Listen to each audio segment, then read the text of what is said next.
Hello, is this necessary game video with a new stream? In this stream, I'm going to be going over the event week for this week in Grand Theft Auto Online. And yeah, starting off, there's a new BF Weevil custom, which is a brand new Benny's upgraded version of the BF Weevil for Benny's original Motorworks. I believe the actual vehicle normally, like for a stock vehicle, costs like around like $900,000. Normally, I think it's like $890,000 or something last I checked. But I believe the Weevil itself, the stock Weevil, it's actually on a discount, so I think you can get that for like $500,000. I'll kind of go over a little like free way that you can get it as well. You can actually get the regular stock BF Weevil for free. There is a way of actually doing that. Though it's a very tedious way of doing it. It requires a lot of like waiting and whatnot, so I don't really recommend it if you're in a rush to get the vehicle. If you're more willing to be patient and stuff, then it could be a method. And yeah, not sure how much the upgrade price is. I think I might have saw like around like 800,000, so that might be like a rough estimation there. So it could be like a like 1.5, like $1.67 million vehicle, just barely getting the stock vehicle and do like custom version like upgrade even, not counting any of the actual customizations itself even in a sense. So it could be a kind of pretty costly one. But good news, this vehicle actually apparently is a pretty good vehicle from what I heard from Ruffy1322. I watched this like video on the vehicle. And it looks to be number 3 for lap time and top speed for the muscle car class. So it's within the top 3 even for the 9th gen. I imagine it's being a little bit better in the 8th gen. Because obviously 8th gen will not have those HSW vehicles with those good top speeds and whatnot. Yeah, I want to say it might be like 2nd place on lap time on 8th gen, because I think the Buffalo STX still beats it in that regard from like contract update. And I think on 8th gen it would actually be the number 1 top speed muscle car, which is pretty insane. And also about top speed, from what I remember from watching Ruffy1322, if you exclude any rocket boosted vehicles or like HSW vehicles, it's actually the number 1 top speed in the entire game if you don't include rocket boost and HSW vehicles with those insane top speeds that are only on the 9th gen version of the game. So yeah, this thing's pretty insane top speed. And the previous like regular vehicle with the best top speed was apparently like the Ocelot Pariah from like Doomsday Heist. So it's like the new number 1 top speed without rocket boost and HSW, and that's pretty insane from what I've heard. Sounds like a very worthwhile pickup here.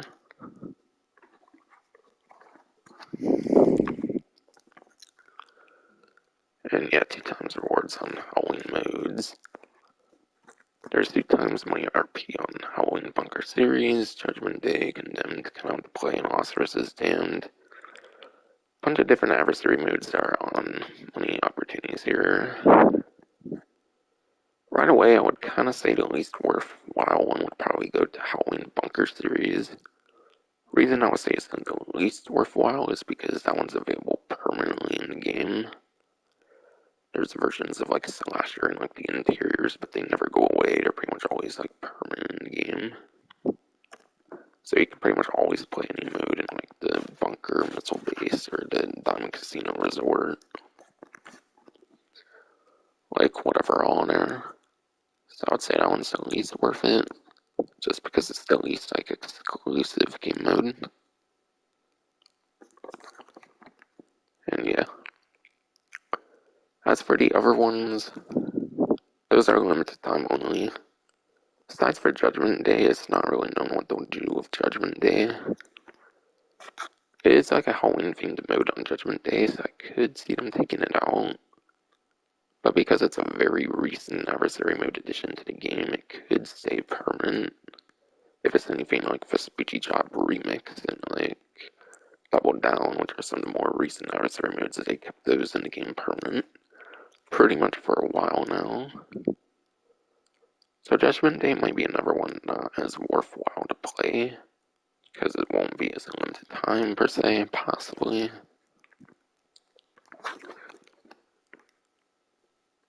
And yeah, Condemned to come out to play in Lost vs. Damned. Those were just added with the current week. They were not in the previous weeks at all, apparently. And yeah, once November rolls around, once the next event starts, I can see those being taken out of the game as well. Because Condemned come out to play in Lost vs. Damned used to be in the game, but as of like the Los Santos Tuners update, they started like vaulting some of the different adversary moves to release them again like each month or something, kinda. So expect those three to possibly go away next event, or pretty soon, in like the next month or so. And yeah, being adversary modes are mainly just modes of fun. They're not really like huge money making modes. I don't really recommend them too much.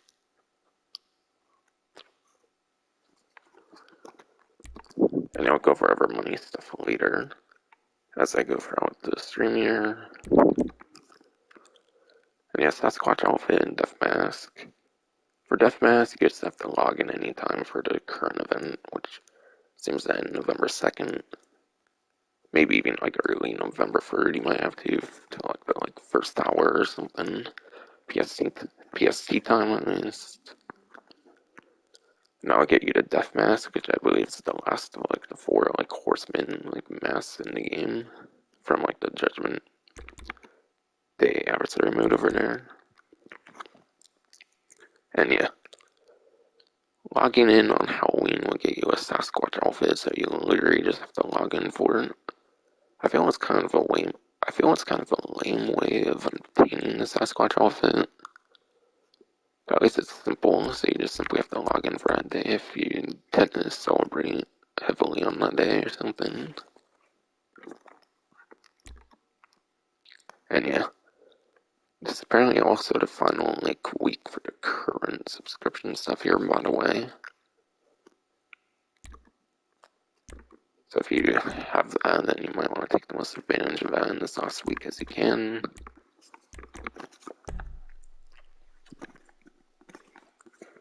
And yeah, they were trying to push me to get in again. Still not budging, Cockstar.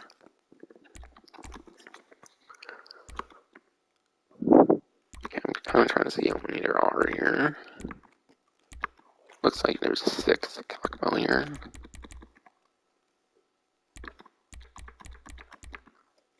Alright, yeah, 6. Pretty much said everything I need to say here at the current moment. I'll obviously be customizing it later on in the stream here.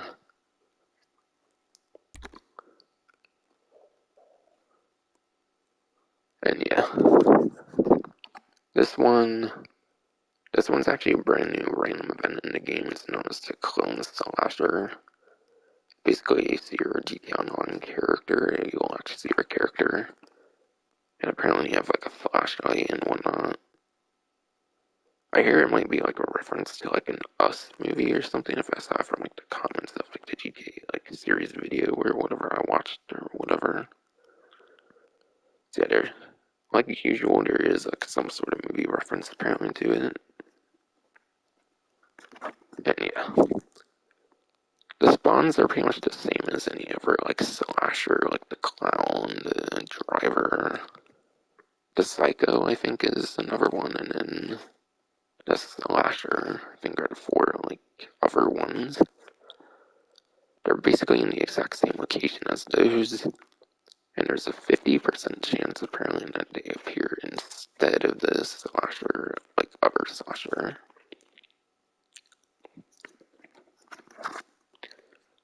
Show a little more of that later.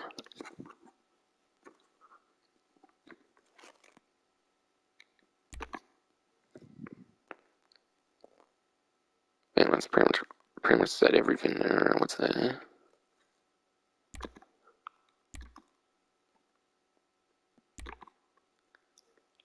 Halloween shoot bag and more. doing any stealth mission will get you Howling shoot bag. So just do like any sort of business sale, whether it's like a small like special cargo where you do like one import export like vehicle or something. Honestly, I feel import export would probably be the most convenient because you can only mainly sell like 1 to 4 vehicles at a time anyway, so it's kind of in a sense at least work if you're trying to go for like the most money possible in like one sale.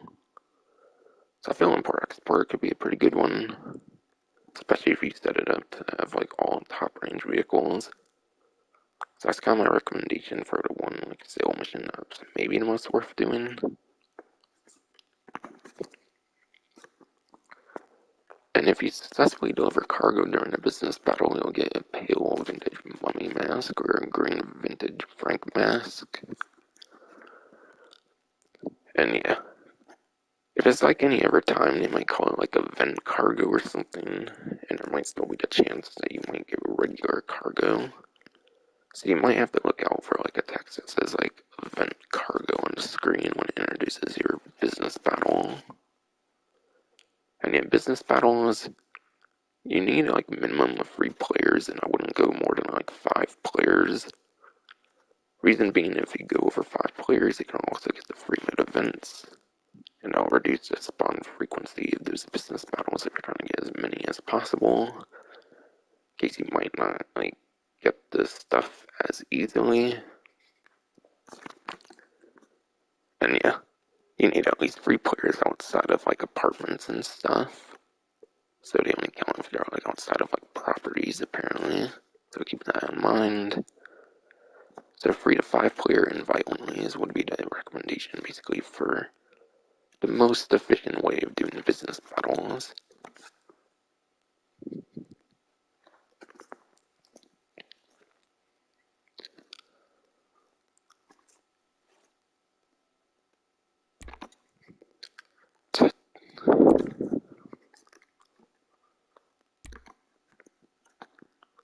And yeah, pretty sure I mentioned everything there is pretty much here to say. So yeah, looks like I'll be talking about the last one here, Premium Deluxe Motorsports Showroom, and then any others I'll have to talk about in the actual game. And yeah, some of these are on discount, but does not really specify. I might mention which ones are on discount. I might just wait for the showroom though to mention the discounts though, might as well. I think every single one aside for the RT3000 apparently is on a sale from what I saw. I'll look real quick, I guess. Might even go over them over here while they're on here, so that I have the information earlier rather than later. Alright, yeah. Lurcher is 50% off, the Golly 30% off, Weevil 40% off, LCC Synced is 40% off, and yeah, RT3000 seems to be just a regular price though. Lurcher is like a Halloween vehicle, it's kind of the main specialty of it. You shouldn't really expect like too great a performance. Just for a little summary for now, I'll go a little more detail later on though, since it doesn't really specify on the what's new section for some reason. But Golly, I don't really necessarily think would be a very good performing vehicle, just thinking around top my head. The new Weevil, obviously, there's the new like upgrade version for the Weevil Custom, which definitely makes the Weevil a whole lot more worth it, I would say now. So the Weevil is undoubtedly a pretty good one to get. And yeah, I think this, just like the Lurcher, you're mainly getting it for the Halloween like look and whatnot. Highly doubt it's going to be a very good performing one though. So honestly, that's kind of like little like summaries I'll give them right now. I'll probably go a little more detail later on though, when I'm actually at the area in the game. Say 4 or 5 look to be on discount. And I'll go for story mode, I guess, here, just to go from creator and buy only if it was a lot more efficient. Like quicker, I mean, and whatnot. So yeah. Cause yeah. are fucked up, like, going from single player to online directly. So you apparently have to go for creator on the 9th-gen version. So if you go, like, single player online, it acts like your character doesn't exist or some shit.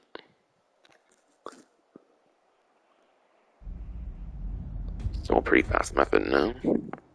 It's just annoying. It's just annoying, it takes a little bit longer, kinda. But probably faster going to like a public online first, which I was doing a while ago and whatnot.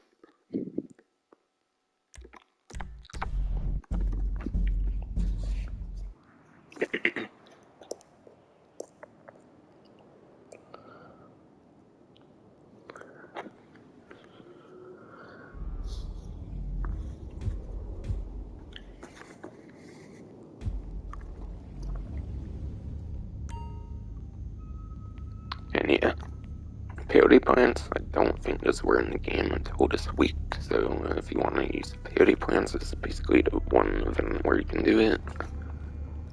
You could get the peyotes for the jack-o'-lanterns, so apparently they are limited to like 2 minutes, apparently.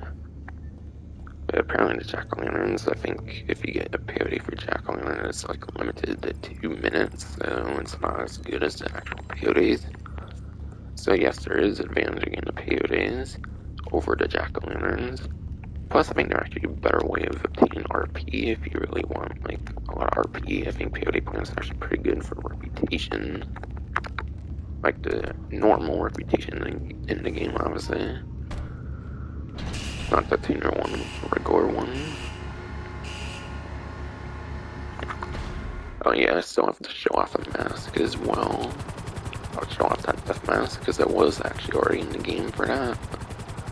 Because I was trying to get the BF Weevil for free for the DJ request missions, but I got a Tom Connor text and just like, I got a Tom Connor text telling to never invite only, and then I wasn't getting any ever fucking DJ missions. So I was like, fuck, I'm not gonna fucking sit in online lobbies for like days to try to get free damn DJ missions that are completely random and shit.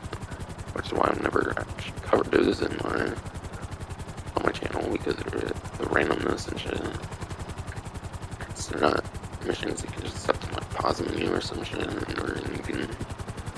or even in the music locker, which would make a lot more sense. So you can actually do shit with it. Okay. Not sure when this is. Probably an export vehicle or something, I don't know. Won't be the server's one though, because I'm by myself, yeah. It's an export vehicle, god damn it. Seems really tempting to make me do this shit right now. Fuck it, why not?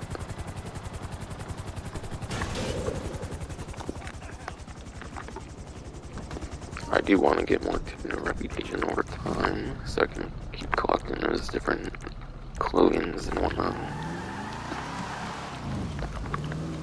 I'm almost at 200 reputation now, I believe.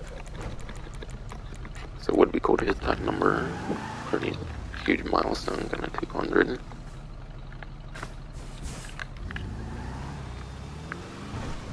Okay, so Chino custom. Guys, apparently. But yeah, I'm not in a... I don't have enough players. I want to get the service ones though.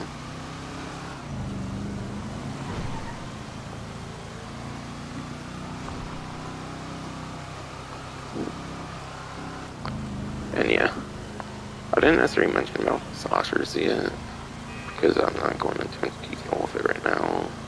But the slashers you can get by yourself and invite only. Apparently like 16 minutes need to pass though. And I just got in the lobby here, so I have to wait now. Again, I'll go in more detail later on though.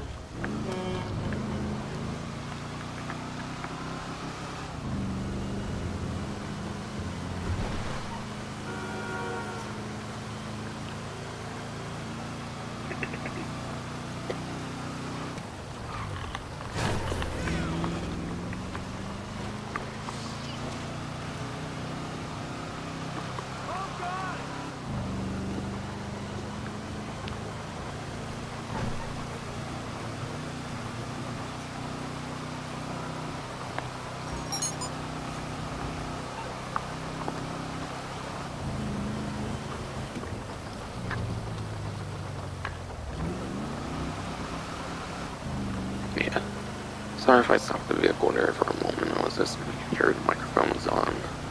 I don't know why I checked that. Like, it's not like an orange light on my DualSense. It's obviously on, but I just worry about it. Because I do turn it off when I'm not, like, recording, like, video or, like, stream, obviously. So that I can get the maximum effect on this, like, adaptive triggers and all that shit. I think when you use them, like, you're on, like, the Windows settings and all that. It's like the maximized DualSense capabilities when I'm recording stuff.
They just started doing just how to do this export vehicle now, and they're just really fucking tempting for that reputation.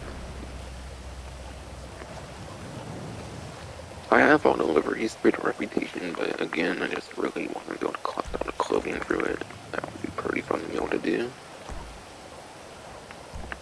And yeah, that's kind of pointless when there's 1,000 levels, and that shit's gonna take even longer than fucking GTA 6 takes to release. Basically, yeah.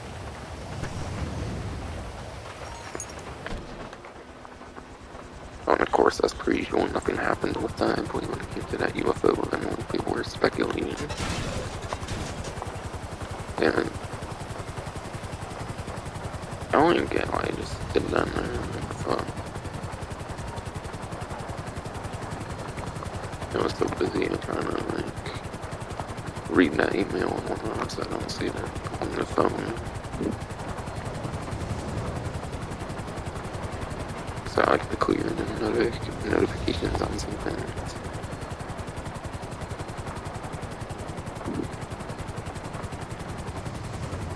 But yeah, I'm about to talk like time trial and stuff. That's what I typically do when I first get in the game.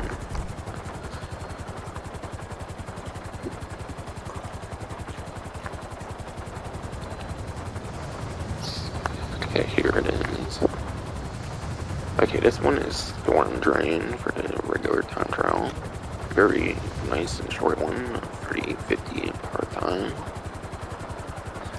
And it goes from here to like over here, I think it goes exactly. So it's a very small area where you basically do it on. It's probably one of the easier ones, I would say. And yeah, it is straight there, and then it turns a lot of straight kind of over here. So honestly, I can see mainly a top speed option being pretty good there, actually. I think at least. Just make sure I don't crash or anything.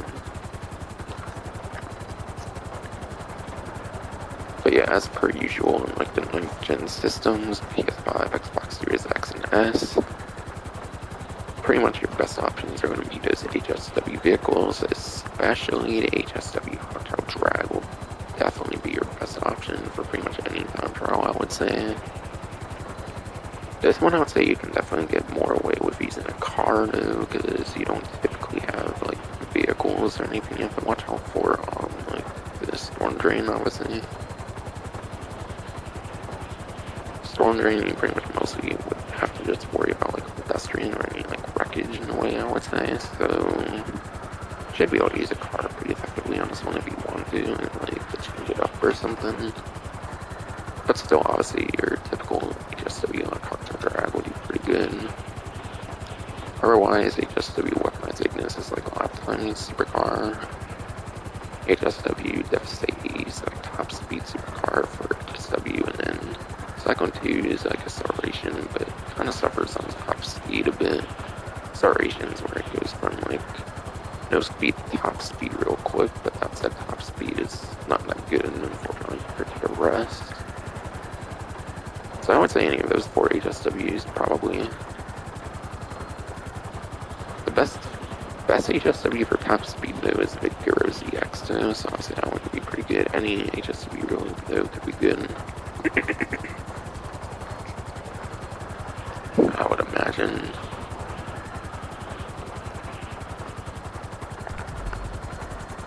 Okay, it's okay, attack on it. And yeah, plus has them in 16 minutes in, I have to be at least 16 minutes behind here to get the slashers. Oh yeah, plus I'm in a helicopter, so I didn't get it right now. You actually cannot be in a helicopter apparently for that. But yeah, for 8th gen motorcycles, Pegasi Body 801 is still a very good like budget option at like $15,000, and then probably around like $500,000 most, I would say, for customization, for all performance stuff and all that. Pegasi Body 801 can still be a very good budget option for these time trials. Still, I think within like top 5 at like worst, I would say, for lap time and top speed. Might still be like number 3 lap time, but I think it might be like number 4 top speed now on the Body 801, since like the Western Reaver, I believe, was pretty good top speed. Western Reaver, speaking of Western Reaver, since it's mostly top speed in that one section, Western Reaver should be a pretty good option for 8th gen for motorcycle. And yeah, regular Hotshot Drag and like Shintaro and stuff would be pretty alright, I would say, for 8th gen as well.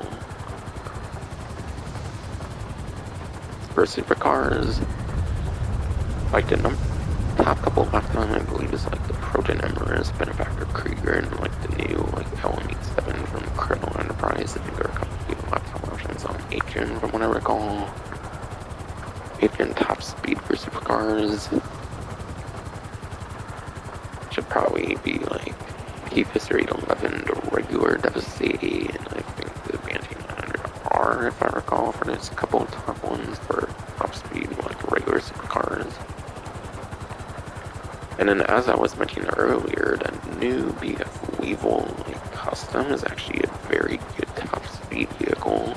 It's the number 1 top speed if you apparently do not account for rocket boost or HSW vehicles. So apparently the BF Weevil Custom dethrones the Ocelot Pariah as being the number 1 non-rocket boost, non-HSW top speed. So that new BF Weevil Custom could probably be pretty decent for that.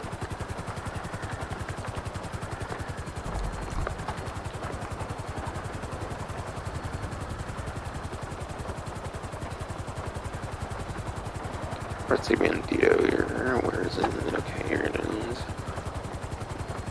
That is Vespucci Beach. And yeah, you only have the one vehicle to use. There's not really much of any advice to give here, but yeah, that is currently our Bandito time trial. Not very interesting time trial though, given you can only use one vehicle on it, so I personally don't really recommend it. You only get like 100,000 on it.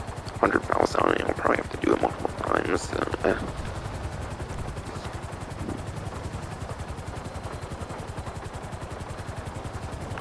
An HSW time trial here. Where is it?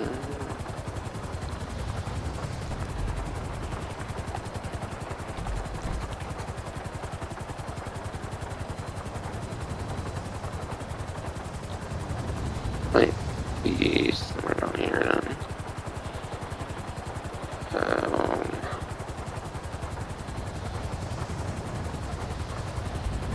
I didn't do it or anything.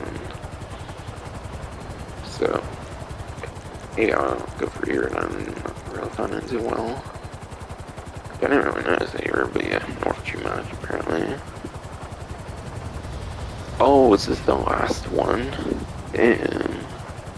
I think it's the last one that says. I think this one goes from here to like down here or something. I think that's the last stage has to be down trials, and I think it loops back to the first one again. So I think it's the most difficult HSW time trial here. And yeah, part-time will depend on the HSW vehicle you use, so any HSW vehicle can work for the time trial because the time depends on which vehicle you're in. That's why it doesn't give it part-time on here, because you have to be in a vehicle to get the part-time.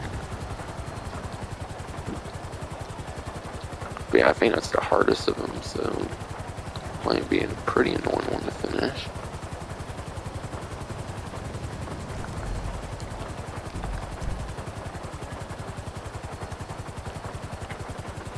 And yeah, premium race for the week is Superclass apparently.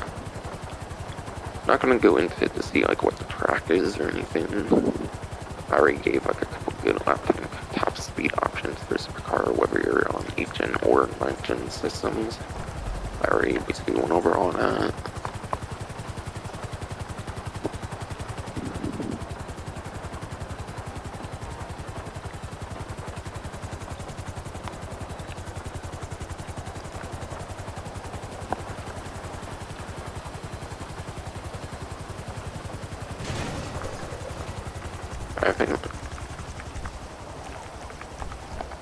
I think I'm gonna respawn this still, I cannot believe I damaged it like that earlier.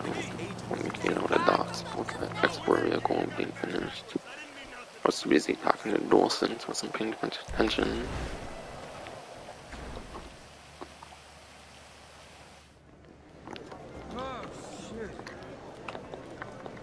And yeah, podium vehicle for the week should be pretty obvious one when you see it. It's the Albany Lurcher, or not the Lurcher, it's the Albany freaking Stange, the other like howling vehicle that has yet to be covered in a slight sense, because the other two are in Simeon's. This is the one that's at the podium now. So I'll go like over performance and stuff later on, and more definitely breakdown in there. Compared to what I did on the like what's the new section, I just wanted to summarize like what's the new section. In case people just wanted to see like what's on the what's the new section and whatnot for some reason. If there's ever discounts and stuff, they don't want to go over because they won't bother with that benefit section that much, unfortunately these days. 1,500 RP, I guess my quest rate 21, I guess, why not? Honestly, RP is most boring as a reward for them, whatever. No. Okay, yeah, they don't put that in special. You have to go into those actual categories for that. Pretty sure that's over here. It's over here. This one. Or previous some discounts. Okay, that might be $4 actually. Alright, yeah, I'll need freaking Stange here. It's not on a discount. At least this week it's not on a discount. Would have been on the previous week. And yeah, obviously they probably did that because it's on Podium where you can get it for free, and so that you are incentivized to do the Lucky Wheel.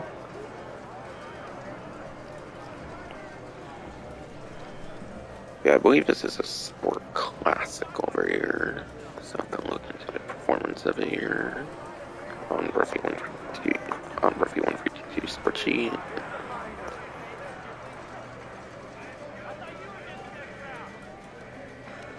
Alright, yeah, Frankenstein. According to Ruffy 152 Sport Sheet, it is the F tier Sport Classic vehicle. And that makes it 30th place at lap time. One point into account Sterling GT HSW with Crown Enterprise because the spreadsheet says contract now. So that should be 30th place at lap time and then 29th place top speed, which is below average performance for both lap time and top speed. But yeah, given the very top of the Sport Classic classes like supercars from like Vice City and like San Andreas and stuff like that, I definitely think it's not surprising that this vehicle's not a good performing vehicle here. But yeah, save 500,000, maybe also the cost of like delivery as well, if you keep delivery or not. Definitely no more than like 600,000 in savings. Maybe like 575, 80,000 around there. I guess on the savings. They're not really that great in the savings this time. But obviously it's Halloween themed, so it's not gonna be that impressive for like savings per se. Since it's more of a themed one this time.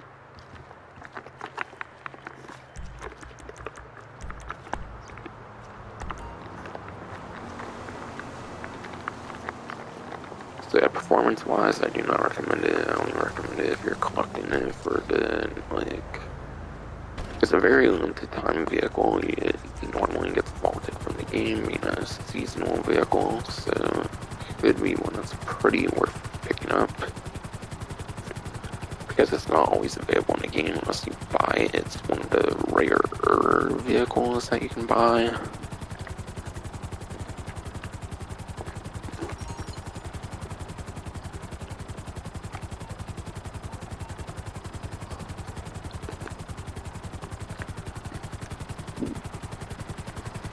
So now I'll go over to the test track like I usually do here after the casino there.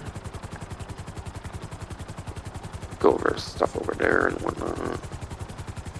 I believe every single test track vehicle this time is on a discount, so I'll be going into great details of all of those. And the prize ride, because obviously that one's free if you earn it.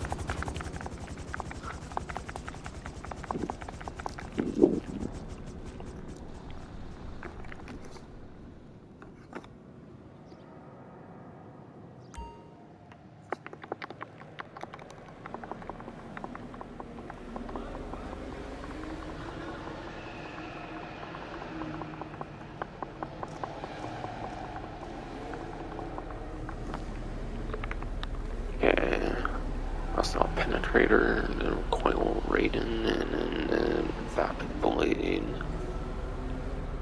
Definitely believe I remember all of these apparently are on a discount this week.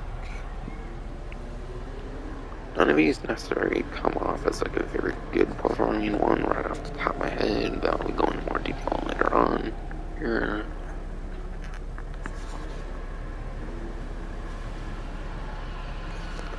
Let me just make sure that they are all indeed on discount here. It should be though. Alright, yeah, Penetrator is 40% off over there for the Penetrator. The Raiden is a 30% off. And the Blade is 50% off. So 30 for Raiden, 40 Penetrator, 50 Blade from least to worst percent off.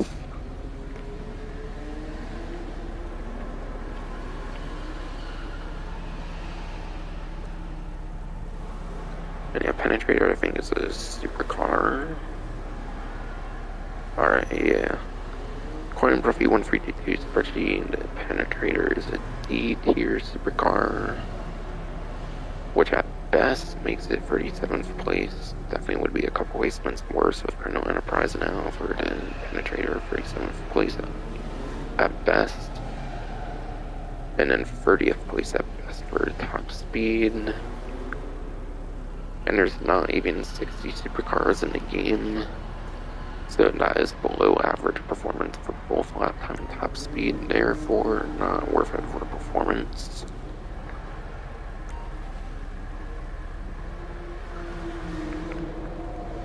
Next will be the Coil Raiden. I want to say this one's a sport car, if I recall, for the classic there. 4-door sport car, which is not necessarily that many 4-door sport cars compared to like 2-door sport cars, so you at least got a 4-door on the sport car there. Oh wow. But yeah, I heard Halloween weather actually impacts the interiors too, which is kind of pretty whack. It's kind of weird that it would impact interiors too, but it's kind of pretty cool.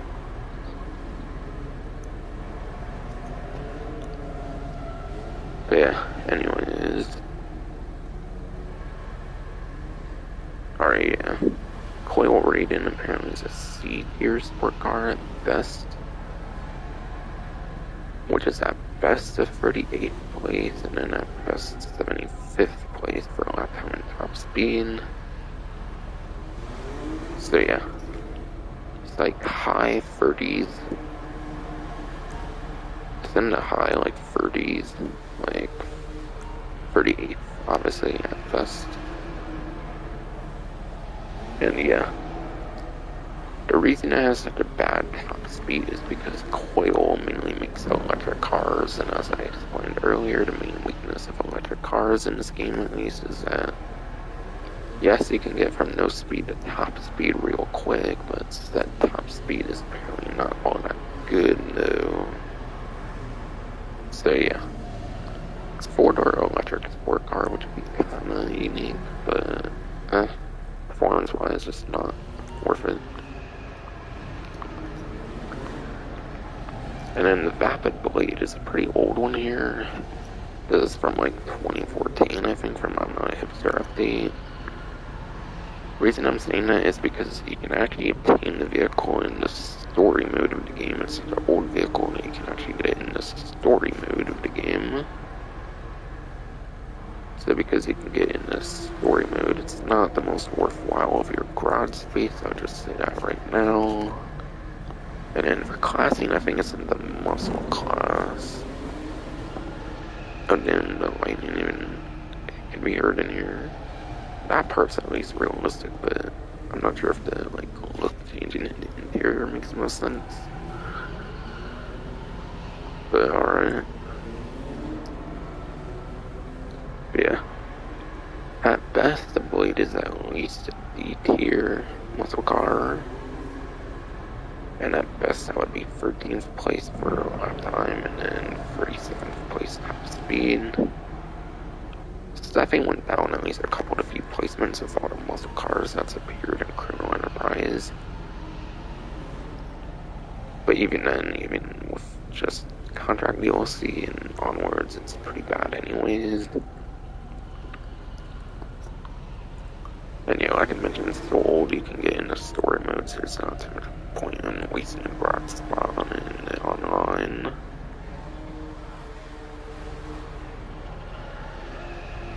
Good Blade is a pretty nostalgic vehicle, I believe, though. I think it appears in some of the 3D Universe games, so it is a very old school vehicle in terms of the GTA series.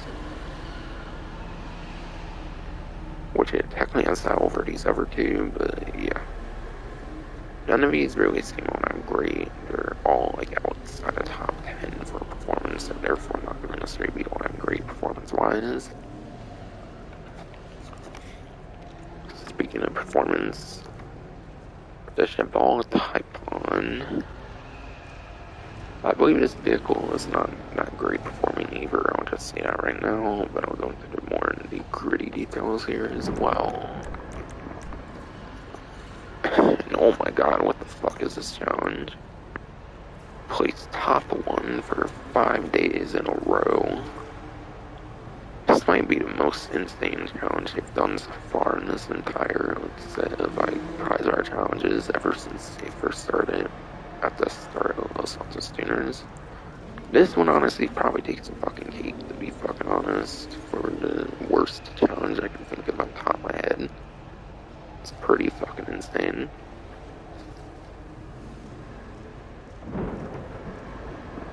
The only like actual bad part is having to do it 5 days in a row, though, kind of. I mean, you could do it with one friend, you could exchange wins, and that's a pretty easy way of doing it, but yeah. Oh shit, come from green there when I pause. Oh yeah.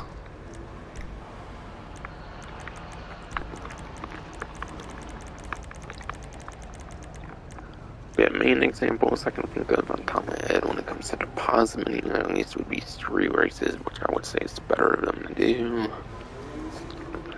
2 to 8 players. If you're playing with a random. But yeah. If you're playing with a random player that's not going to basically let you win for the most part, then you have like at least a 50% chance of winning. So that's at least like 50% chance of like getting the top 1, I would say, on a street race. Then yeah, If you're crazy and want to do the pursuit race route, as you need a minimum 4 players, that's like more like a 25% chance of getting like a 1 win a day, basically, per race.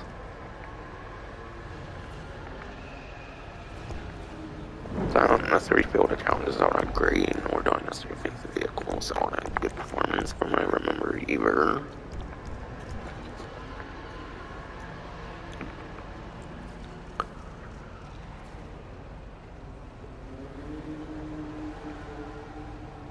I'm getting to the performance of it here on the spreadsheet. Alright. With a supercar and a Cheval Typon. Cheval Typon is at best a F tier supercar, apparently. Yes, you heard that right, that's an F tier supercar, so it's very bad, apparently, for a lap time at least. Which makes it at best 51st place, but it's definitely went down as well, like a placement or two, I would say, as well with Chrono Enterprise, so more like 52, 53 maybe now. And then 18th place top speed, so it might be more like in the 20s now for top speed. So yeah, you're not getting very good performance at all in this one, so if you're getting it purely for performance, just do not bother with it, I would say.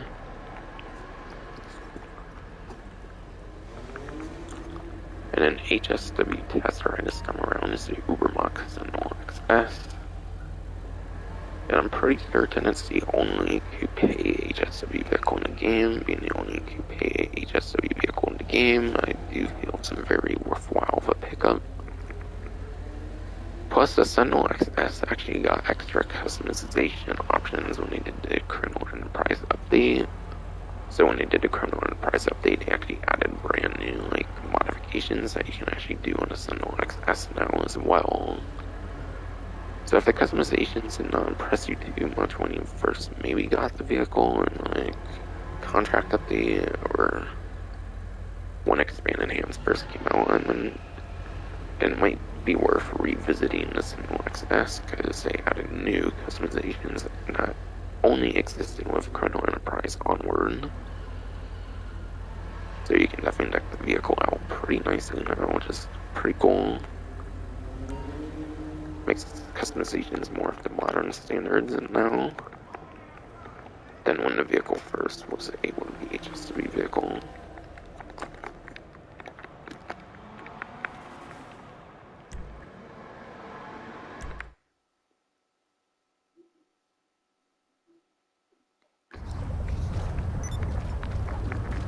And yeah, by the way, I think it's on phase 3 right now, so I think there's like 13 and like 14 fucking UFOs in the map right now, which is pretty insane. The Halloween Weather and everything is as crazy as it's gonna get. Yeah, I think when they first did the UFO event, like last year or something, I think it was pretty much only like all these different UFOs in the city and whatnot, so it's basically reminiscent to like last year's UFO event now. Just the result is like previous like build up in the other like 16 days. And yet it started on the 29th, I'm doing this on the 30th. Should also be a thing on the 31st, but I assume when November starts it will go away, obviously. So a couple more days to enjoy this. I have to actually navigate away from these, because they might like stall the vehicle and whatnot, if it's like previous times. I know they won't disappear if you get near them, like they did previously, but they might still be able to stall your like helicopter and whatnot.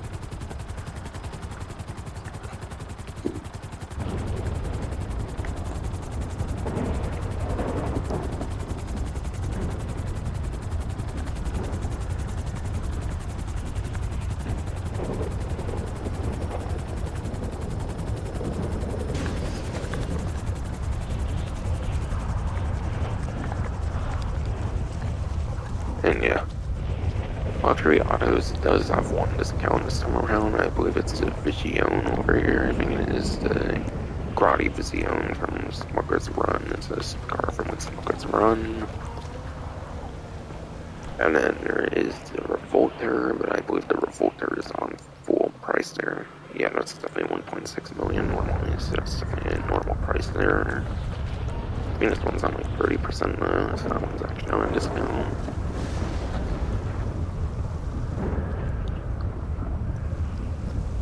Alright, yeah, Grotti Vision is a 30% off discount.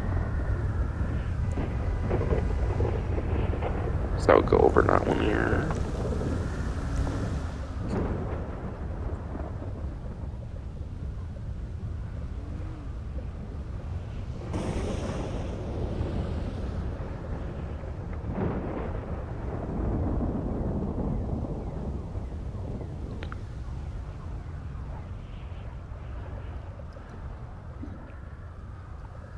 But yeah.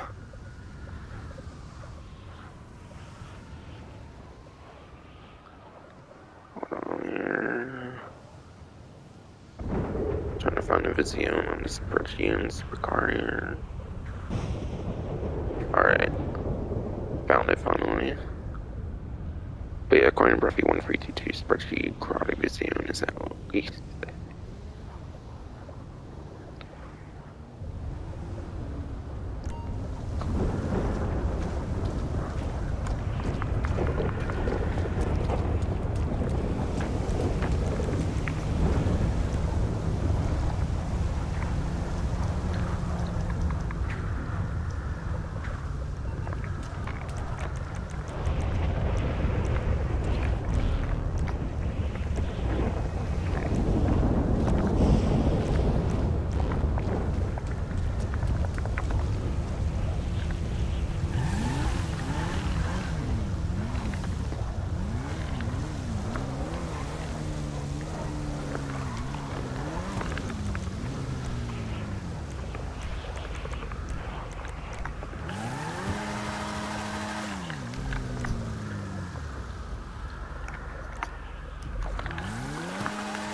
But yeah, I will talk about that one later because somebody's in my way right now. So I'll get to it in a moment. So I'll do time trial right now.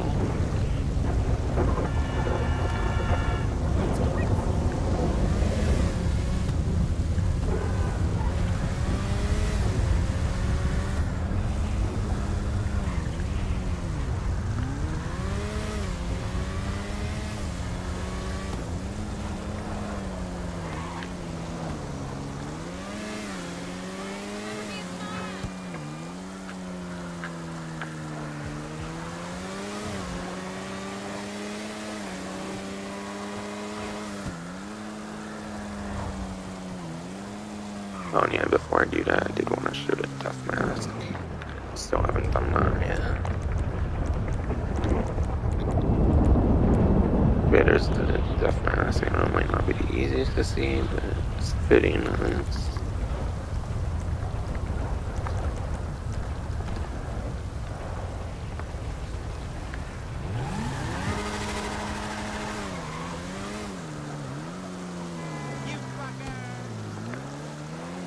And yeah, stupid ammo glitches in the game fucking reduced my fucking SMG ammo. That's why I only have like 240. Cause there's like ammo glitches like that matches and shit if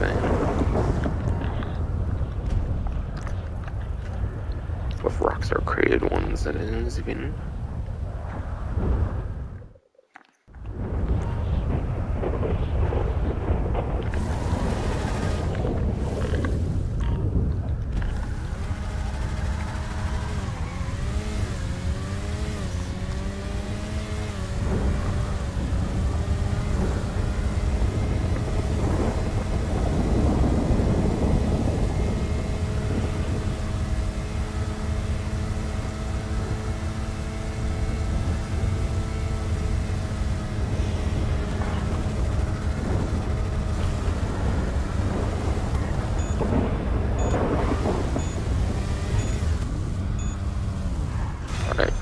that in like 33 seconds. Hopefully that wasn't a stalker or whatever. Not stalker, but like slasher. You know, just insanity, maybe. That's one of those crime scenes, I think. Yeah, I mean, that's just a crime scene. I don't care for that. I have the service card on and just bought the service card line, so I think it's only like 2,000 cash in a briefcase. It's not really that impressive an event anymore.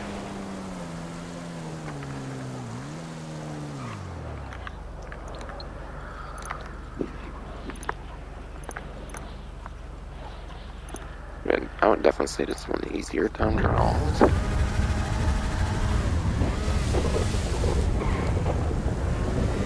Pretty good timing for it as well, because if they actually did difficult one in this weather, it might not been so good.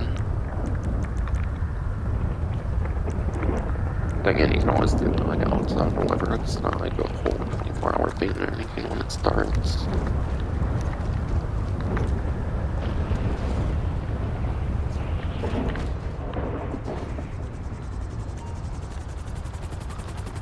But yeah, right now I'm back in the helicopter, so I should not get any like slashers or anything, unfortunately.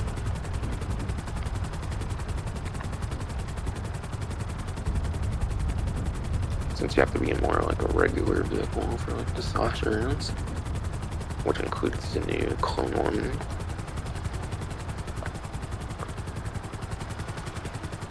But anyways, I'm going back over here. Someone was in my fucking way when I was trying to talk about my fucking... talk about the Grotty of Zion.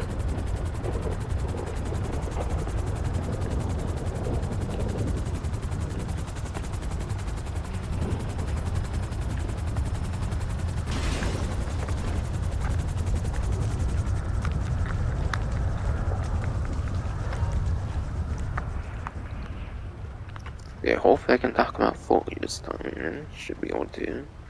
Fucking stupid bathroom hallway in this fucking house. It's your fucking dickhead of a big brother all the time in there.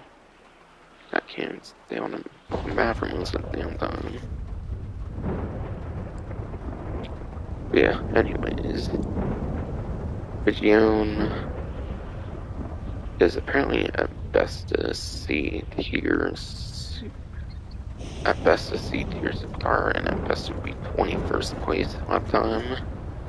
Then 22nd place top speed, which are both above average for the class because there's like 50-ish sport cars in the games, and it is above average, but it's still not in like top 10. So honestly, I would not necessarily recommend it now. Performance-wise, it's kind of a waste of a garage slot.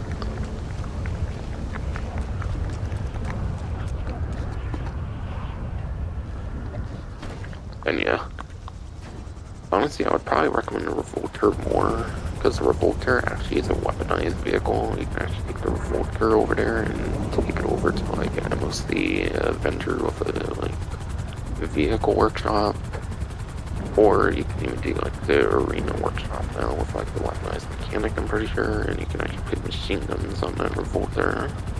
So while the Revolter is not on discount, you can actually weaponize it, which gives it some usage in VIP perks like Pet Hunter and stuff like that, kinda. Just a little, like, small activities that you can kinda do a bit better with mounted weaponry, I would say, with the Revolter there. Four-door, like, weaponizable sport car. So I would definitely say that's a better of the two to get, even though it's not on discount.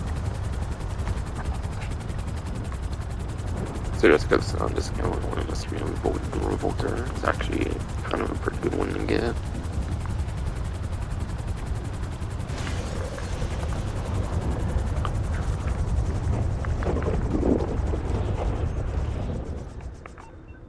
Yeah, Simeon on me and saw Stormy and shit. I don't know there. Simeon.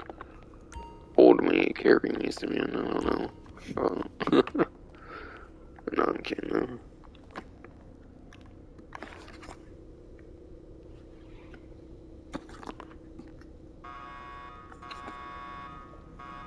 But yeah, I'll go over the discount on the Weevil now. I'll go over to Weevil because it is on discount for the regular Weevil. I will also buy one later as well here, when I'm done here, and then I'll customize it. But yeah, the regular Weevil is in the compact class, which is pretty interesting classing. There's not that many compacts in the game. But yeah, regular Weevil is at best a D tier compact vehicle. And yeah, the new compacts are pretty bad, so I'm pretty sure its performance should still be pretty accurate. And I'll be at least 7th place lap time on the Weevil, and then 9th place top speed on the regular Weevil here. Again, that's not the one I went over earlier. That has the top 3 lap time and top speed for muscle class, and has the best top speed, not counting HSW weaponized vehicle. Without like rocket boost, weaponized vehicle, like HSW and all that. So do a little test drive. I know like it's not the most appropriate time for a test drive with the weather and shit, but yeah.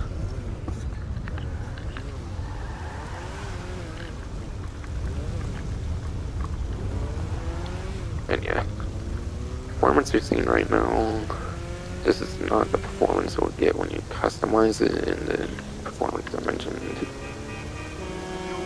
All the performances I mentioned, you get those performances by, you know, like the engine upgrades and stuff.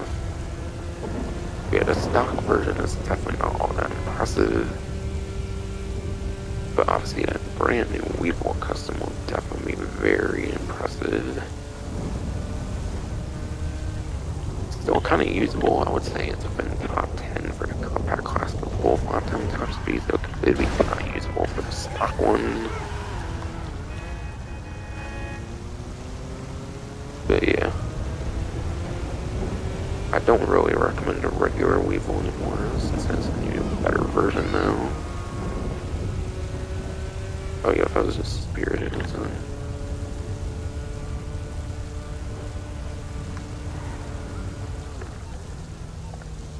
I think it did it. So yeah, the weather and stuff might interact to normal, unfortunately.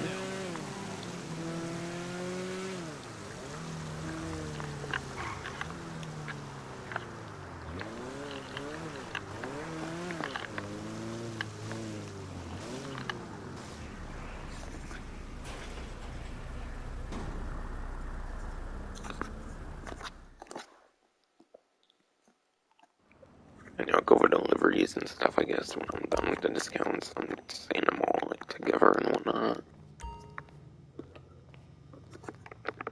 But yeah, Pigali, I don't think has any liveries on it. So yeah, my Pigali. That's a very old vehicle again. It's from like, I'm not hipster up to just like the blade.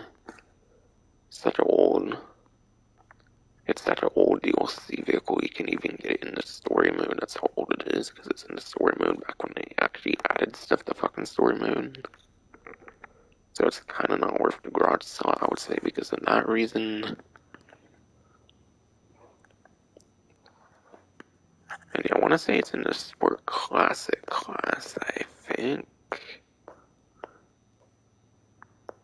Even though it could probably work better in a different class for all I know.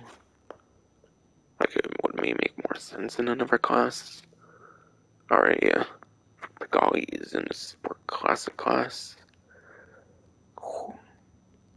And yeah, that is at best a C tier. That is at best a C tier Sport Classic vehicle.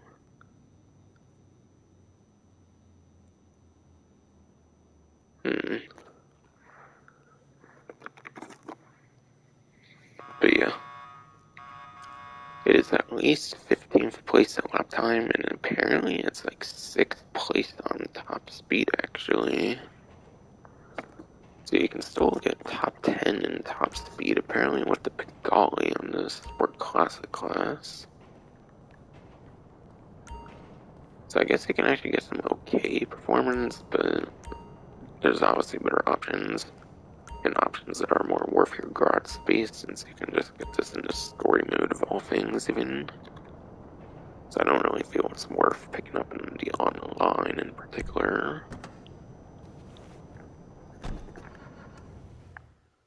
Yeah, our profiles were a match on the internet.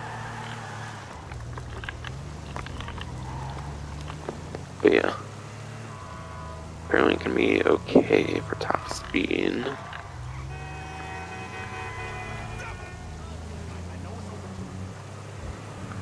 Yeah, even the stock version is a kind of surprising top speed for the stock version as well, actually, for this sport classic class. You can kind of tell which is the stock version is actually pretty decent for that.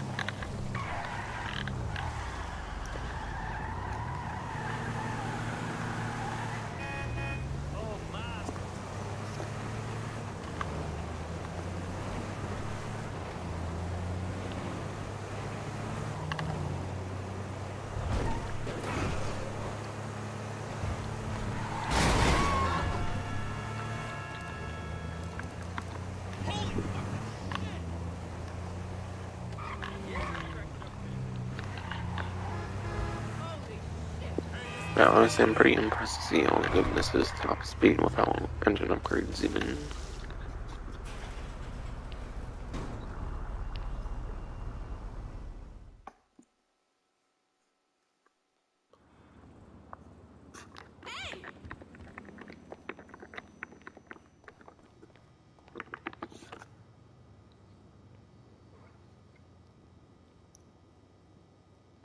And Weevil is 40% off, the Pigali is 30% off.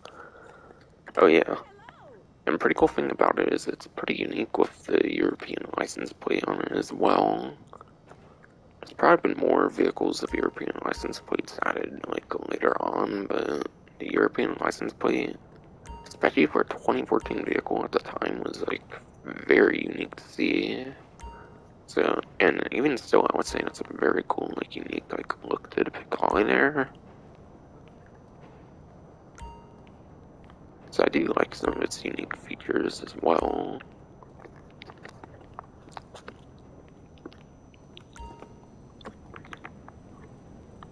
And then the Albany Lurcher. That one I'm very certain is a muscle car there.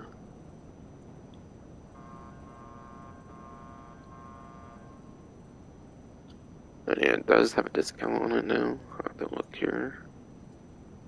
Alright, it's 50% off, so you'll get half off of it.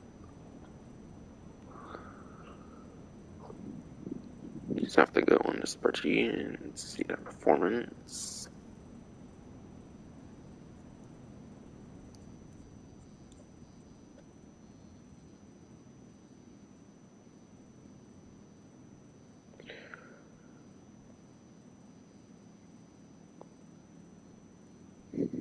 Alright, almost there.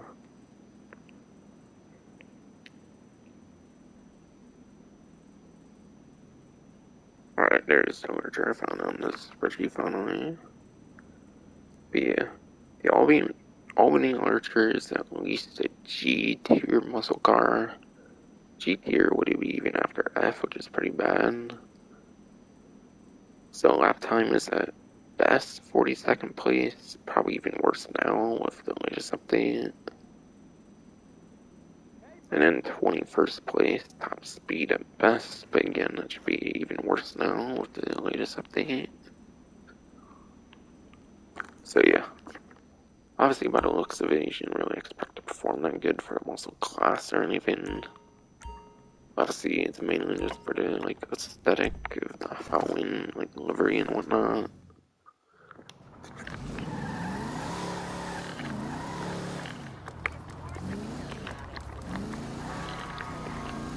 And yeah, has a cool like coffin and whatnot in the back, which is pretty cool.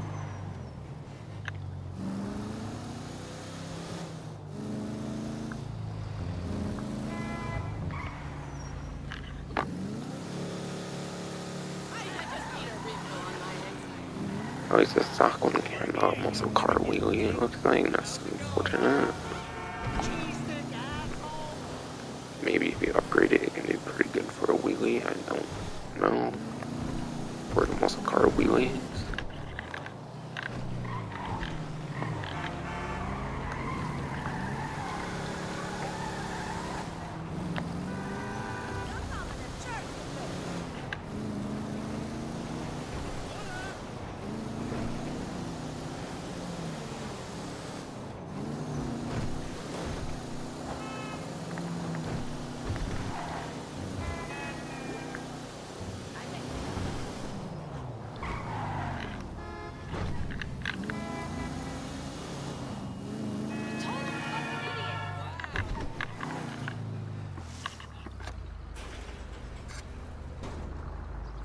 Yes, a little test drive I want to show with the Lurcher and the stock version.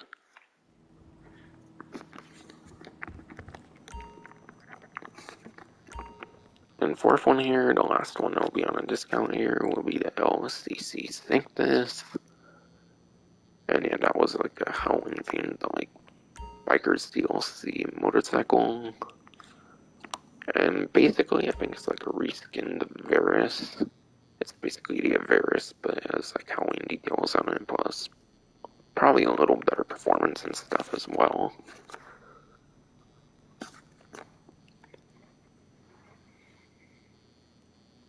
The LCC Think This. That will be on 40% off discount. So I'll have a look at the spreadsheet for motorcycle. I know those ones didn't change with the latest update, because this update has not had any motorcycles and will not have any motorcycles.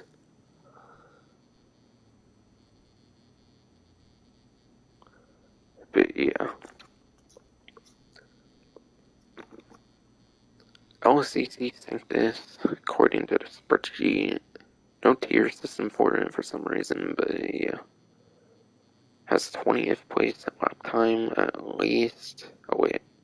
Sanctus has 20th place at lap time and then has 31st place top speed. So yeah.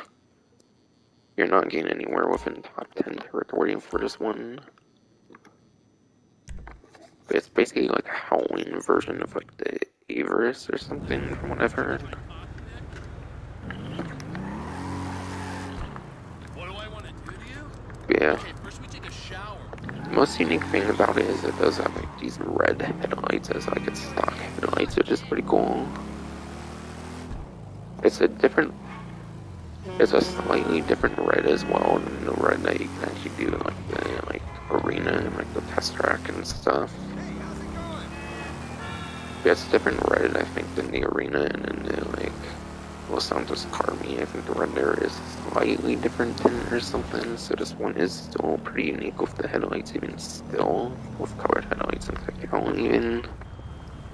I think the headlights is definitely the most unique feature aside for obviously all the Halloween stuff too, besides for that.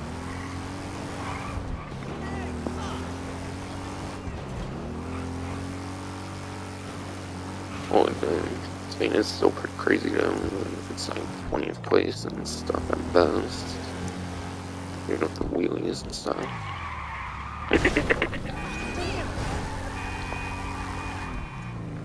And it's just a stock version, obviously, as well.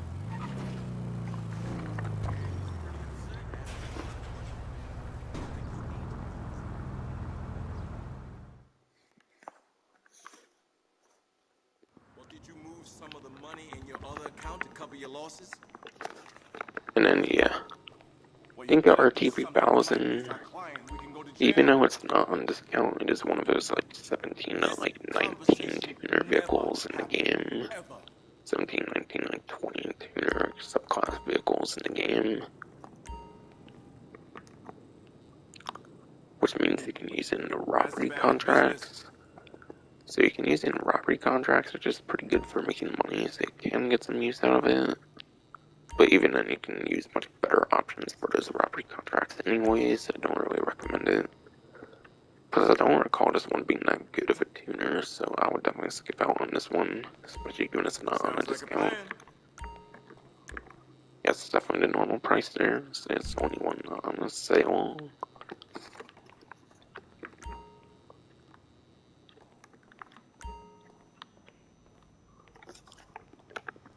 But yeah, now I'll go over like deliveries, how to describe them and whatnot, like the news wire.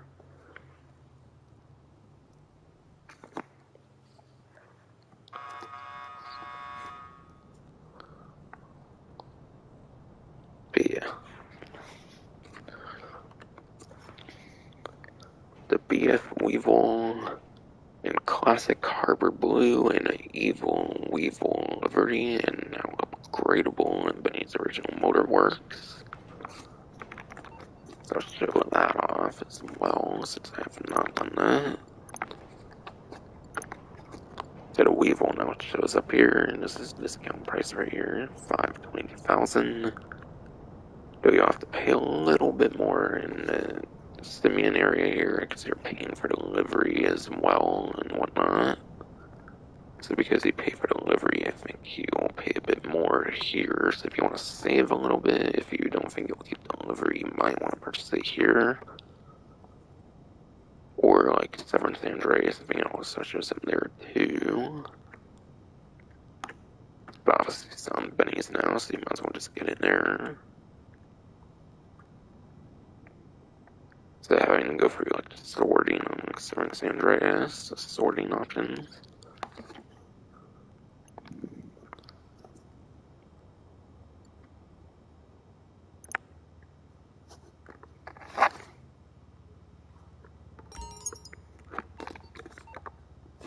And yeah, that's just for the stock version. You obviously still have to get the Benny's upgrade as well.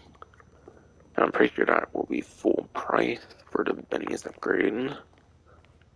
So Benny's upgrade will be full price. Lampadati Pigalis in classic bright orange. So that's the color on there, classic bright orange. The Albany Lurcher is painted in classic black with a Hangman's Grave livery. That's the livery there. LCC Sanctus is in pearlescent black. And it has blue flames livery apparently there. And then the one that's not on discount here, the Dinka RT3000 is in midnight silver with a total fire livery.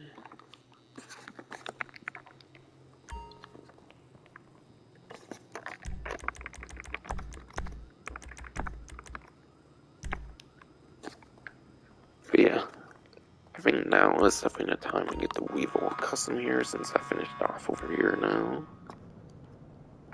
And yeah, as I kind of mentioned earlier, I'll show with a bit more visual proof here. It's kind of the best way you can show it. But yeah, can't do it for the phone, unfortunately. The DJ missions, the DJ request missions from English Stave, you just get those randomly, unfortunately. And you have to be a VIP, CO, or MC to be able to get those missions, so you have to be a VIP, CO, or MC, or you cannot get those missions under any circumstance otherwise. So you cannot be enrolled in nothing and get the mission. But if you do the free DJ request missions from English Dave in regards to like kind music or whatever like DJ you do it for, you get a free BF Weevil that you can earn. But apparently when you do one mission, there's like 8-hour cooldown in real time per mission. So it'll probably take at least a day to like 2 days at least if you're very lucky and get those different phone calls from English Dave pretty easily. So I really do not recommend the effort, to be honest there. It is a way you can get it for free, but I just do not really recommend it too much. So I definitely recommend picking this up on the discount right now instead of having to pay it a normal price.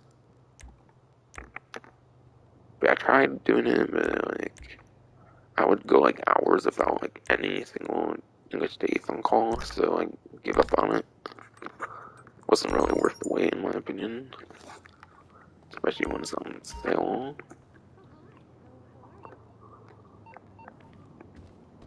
Yeah, I was looking for your profile on Life Invader, but I couldn't find it.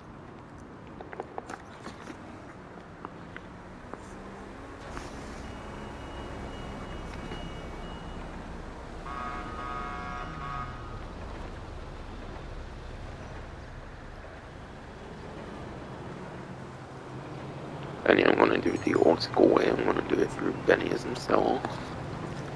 Cause I don't want it in my office garage. I want to keep it in like a separate garage.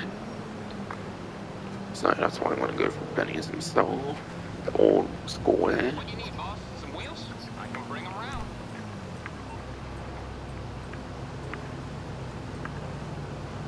It's on the way.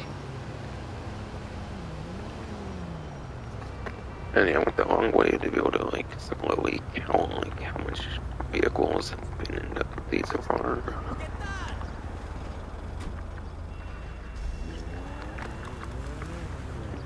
I'm gonna actually try to see if this one's like a rare exception, like a vehicle outside the muscle class second. It does kind of do a wheelie, doesn't it? It kind of looks like it. I feel.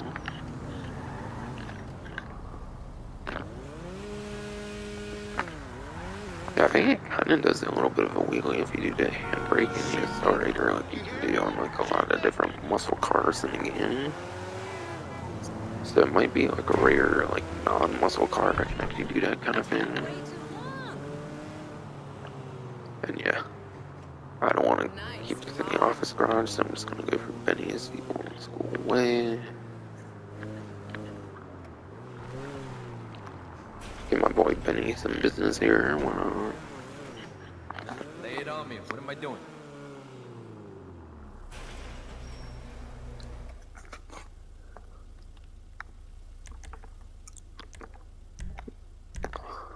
Okay, 17. But yeah, the regular vehicle probably has a good bit of like options on it already. Kind of want to have a little bit of a look at the numbers and stuff. Damn, 17 fenders on the stock one even. Confused. I don't like accessory. Okay, 16 liveries for 15 if you don't count none, honestly, which I don't. There's definitely room for a lot of expansion on this one, which is pretty insane. And the regular one already has a lot of good customizations, it looks like.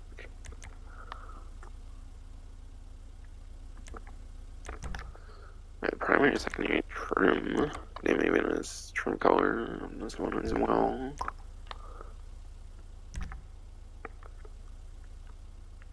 And it's like 7 roll cages on it, 17 roofs. And it's like 6 skirts there. A few spoilers on there.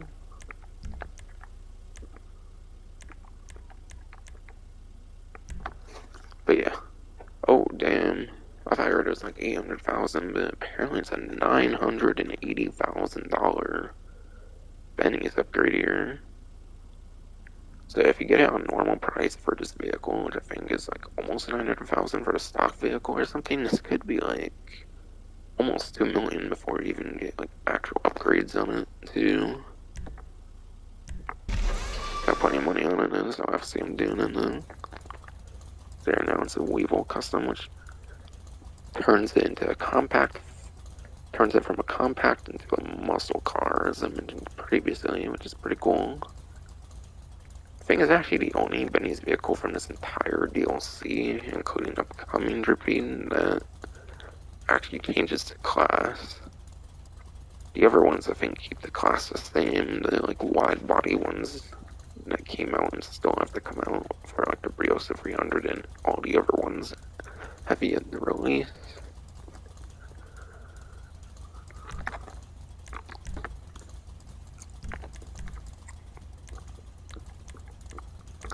Alright, that's the difference you get from minimal maximum braking. Discs are fitted.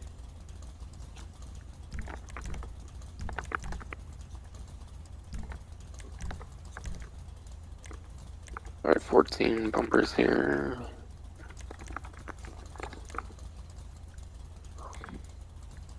And yeah, given the cost conversion, there might not be a lot of the same modifications like there is in some of the other ones. This one might have a lot more unique modifications compared to the wide body ones, which might have like a lot of existing modifications as well. Okay, couple extended loops of a couple modifications to them. Polished tusk, carbon splitter, extended. Looks like quite a few disrollable bars. Extended buggy, low bar there, injection, chrome extended. Okay, assassin extra extended. Cannon. Okay. regular and then 4 chrome bull bars as well, it looks like. There's a chrome version of each, it looks like, too.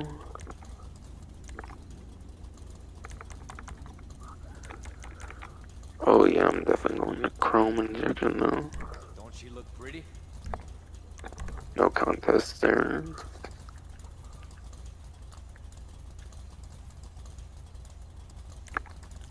Alright, there's Polish Plus. And then there's 3 different rare cages with regular and chrome versions again. Whoa. Oh my god. And Kitty one says injection, and definitely does remind me of the BF injection from like day 1 of the game, which is pretty exciting. BF injection in day 1 of the game is pretty cool. Not necessarily the coolest BF injection in like the entire GT series, I would say, but I definitely still like it in this game as well.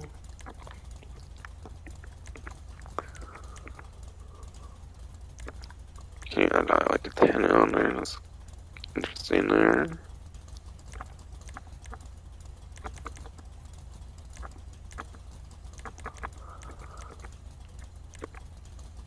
All dressed up.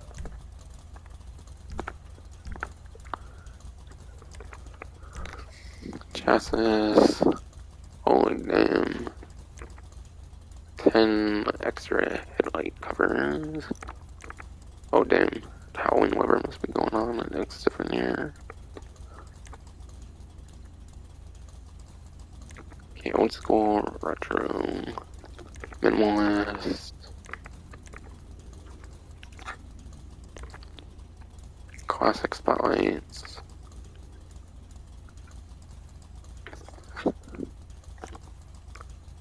Seems that one's more just some of the like tuner vehicles of the game from like a tuner like auto shop and whatnot. There's like tuners from Los Santos tuners, whereas like the colored like glass ones here kind of like red, green, blue, yellow. Not sure about iridescent yet, since there's only one more I can't see here. Right around spotlights. Okay. I think it's like red, green, blue, yellow, and like iridescent typically. So it has red, green, blue, yellow, and just does not seem to have iridescent on the color options for the headlights when comparing it to like some of those like tuners and whatnot.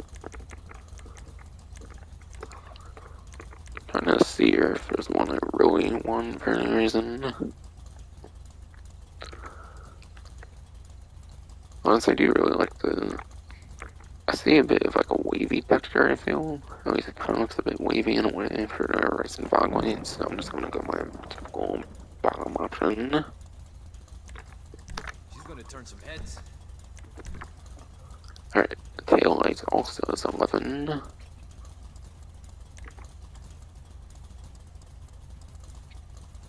Vintage, retro, point damn LED, and point LED boy, holy damn, those ones are small compared to the rest so far, I feel. Old brake lights, old school brake lights, go with old brake lights. Custom brake lights.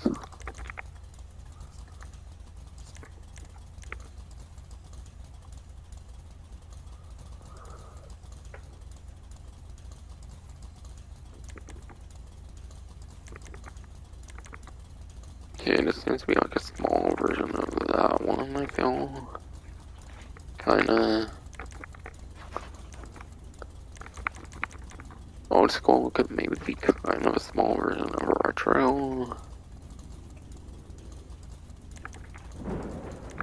I want to say like altogether, like small ones there are definitely like kind of unique to it there. Trying to compare some of these ones so people know and whatnot. It might not be the most obvious at first glance and everything. Honestly, I kind of like that you can turn your like tail lights pretty small. Actually, it's kind of unique. There's not much kind of gone over vehicles I can think of off the top of my head at least. I just got my bottom custom brake light then.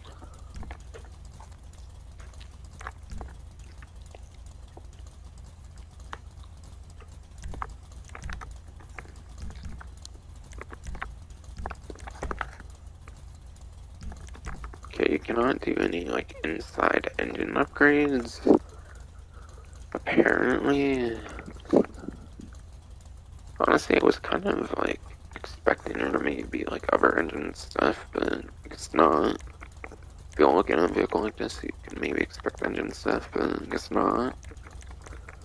I don't know, maybe it's just me, and I would have expected to be able to go inside the engine of this one.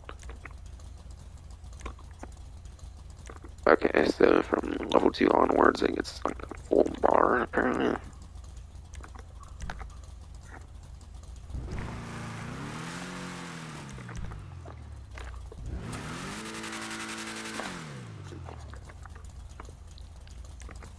Okay, so one is 14 extra exhaust, size for stock.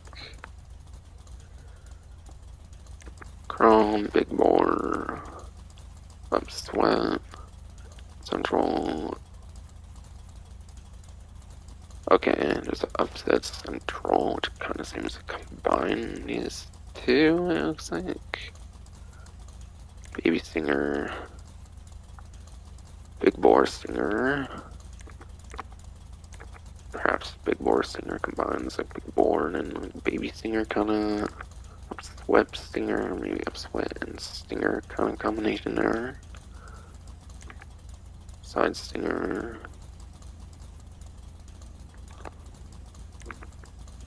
Mega Stinger, holy shit. Mega Side Stinger combined like side and mega, holy shit.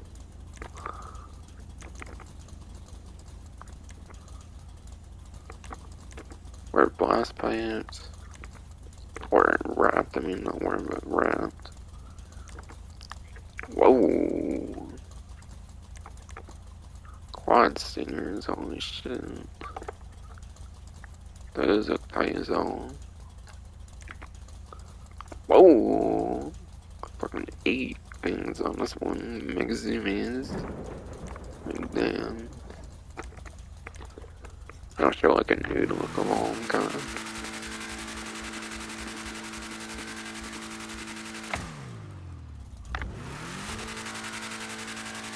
Like, damn. Definitely one of the mega zoom is. No contest there. You got some heat under that bonnet.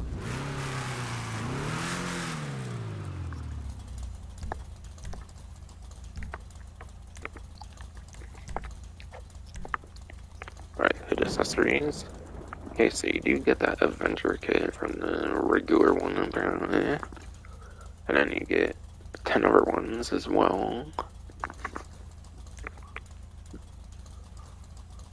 Chrome, Ratwood trims. It might be kind of hard to see some of this stuff because of the weather, by the way, but it is what it is though. As far as I know, the time is consistent between like every single lobby basically. So I think the time is the same for like every single lobby, from what I've heard at least. It's not really much a way to change that.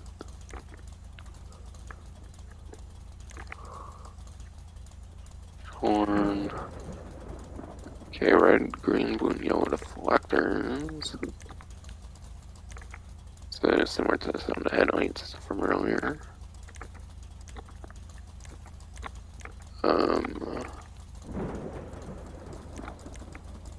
It's that thing in the middle. It looks like, okay. I was like, what the fuck's even changing? Probably no iridescent one if it has anything to do with those other ones it kinda has, so probably no iridescent option for those that might like that. Says spikes, chains, oh damn. Okay, I'll probably restrict the engine though, I assume on the chains is. I don't know, I feel the chain might restrict the engine popping up though. Kinda want to see that real quick actually. I mean, you can't even open the engine on this one. Okay, I think it's just another crime scene again.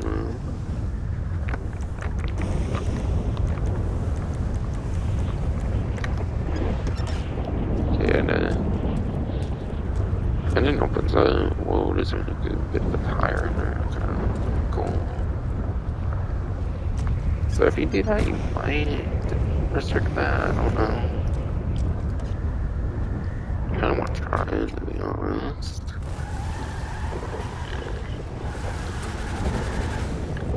What you looking for?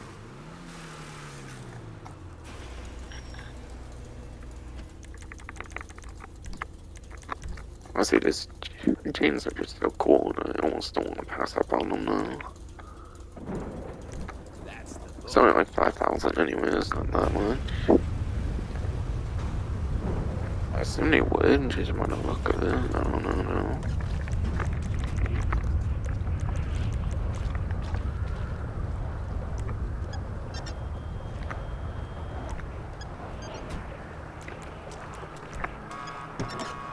Oh, okay, no.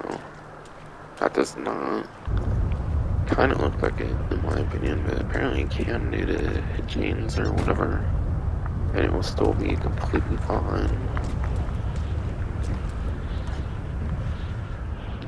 For you to open the, like, hood. So yes, you can do, like, hit chain partially or something, that's cool. What am I doing for you?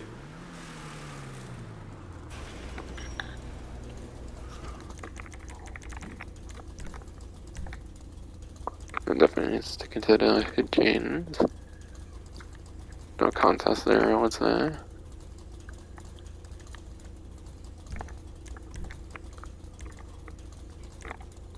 Alright, stock hood, that's secondary carbon options. Oh damn, there's a retro grill, that's cool. Whoa, fog light hood. Secondary fog light. Carbon fog light.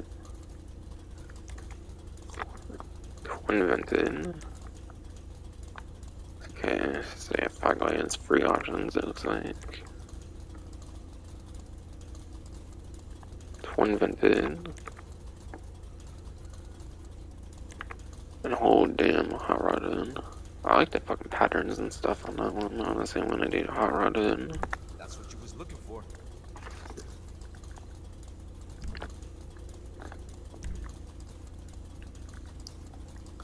And yeah, some vehicles, by the way, where you add like extra lighting, the lighting won't actually work. I didn't watch a video or anything to see if like the lighting actually works or anything, so it could be possible, but there are times where Rockstar does like extra lighting and they actually do not make them function though. So either could happen, honestly. Wouldn't be surprised if either of those possible outcomes there.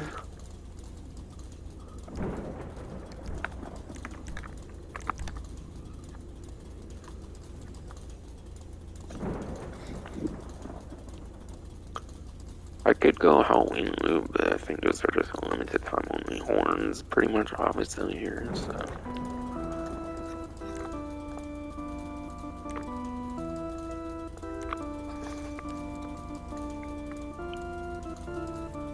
I don't know, I kinda do wanna do one, this is a very Halloweenish themed vehicle. I think this one was actually like out of like the drift feed order. I think like it was like, I think there was supposed to be another Benny's vehicle in drift feed order that came before it. But yeah, they can typically do that around like holidays where they like jump through like certain ones in the like intended release order. They can do ones earlier for like holiday purposes and stuff.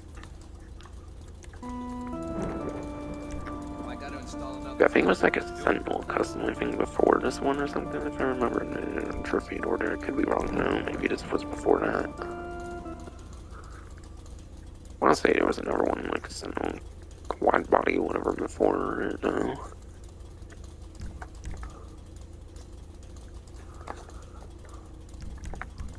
So I did Halloween Loop 1, whatnot. But more costly ones, I figured I would do that one, why not? So put more money in the vehicle, why not?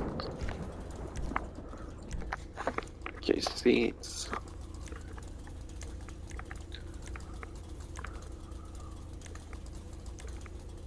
Some of these seats might be unique. They might have not done some of these seats on the vehicles, on other vehicles.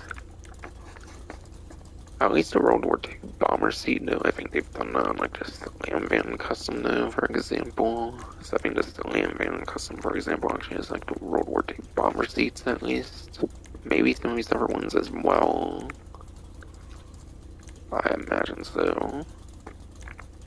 So some of those are actually recycled, or at least one of them is, I think for sure. Still not used on that many compared to some other seat options, at least. Yeah, I'll do the worn ones for the extra sense of detail, I guess. It's all good.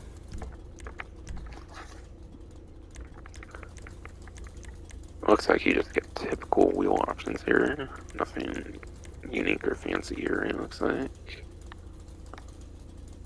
Though, I don't know, maybe there are, like, unique ones here that aren't on other vehicles, like the...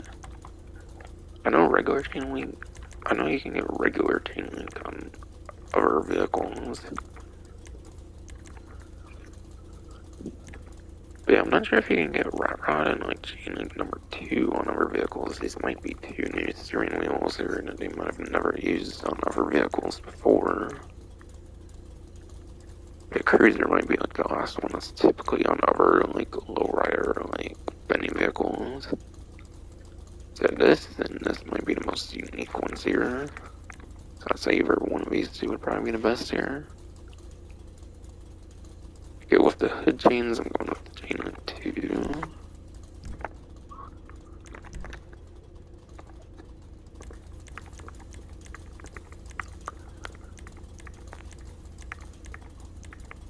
Alright. All these are just your typical options here, nothing really interesting here to see. Since there are so many vehicles, I'm kind of going to think of which one I might want.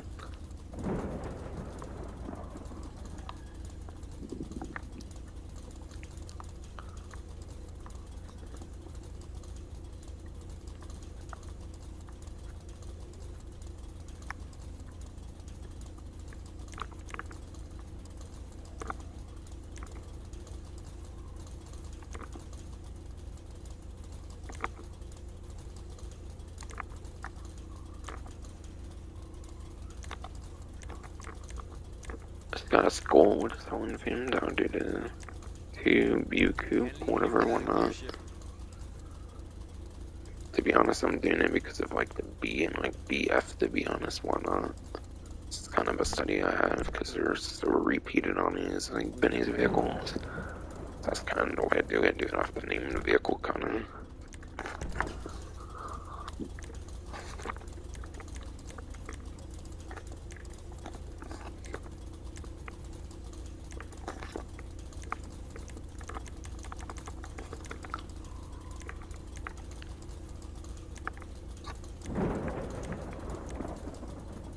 I think some of these might definitely be pretty unique.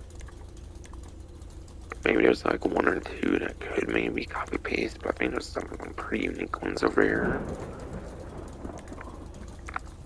Definitely doing the muscle door panels with the holes and stuff, whatnot. Okay, light color, I don't necessarily know if I know what colors I'm going to see it though. I wait on the light color for now, though. Okay, roll cage. Honestly, the roll cages look like they were kind of downgraded from the, like, regular thing, I feel.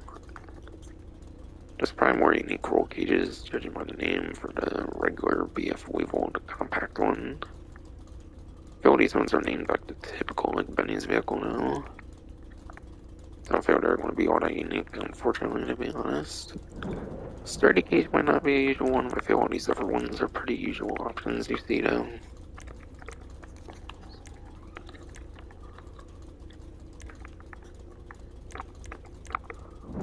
Still gonna go to full cage, though.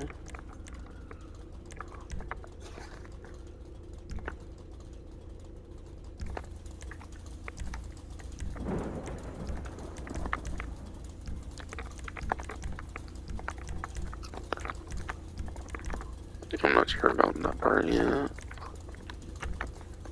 Okay, livery.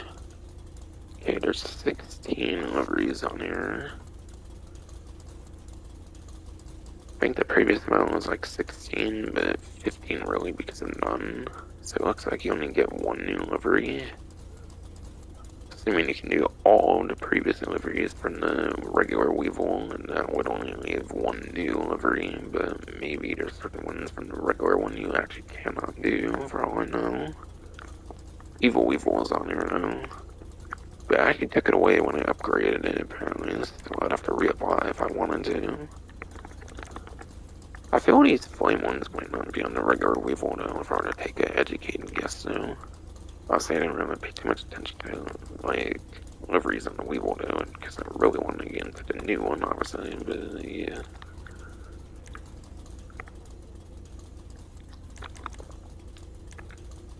Yeah. Hot Rod, typical Hot Rod flames there, purple flame ups in there. Backyard camo. Yard camo. Yeah, cup car.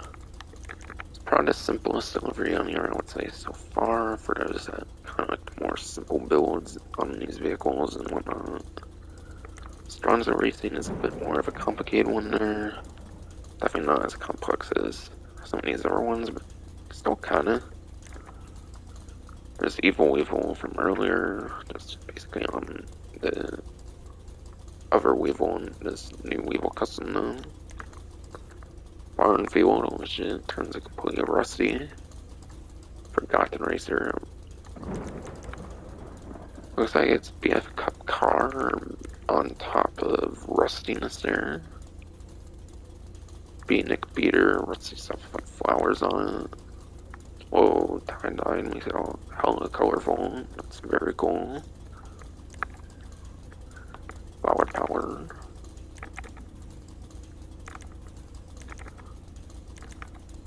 Looks like it's pretty much the same thing as this, but without the rust for the cleaner look.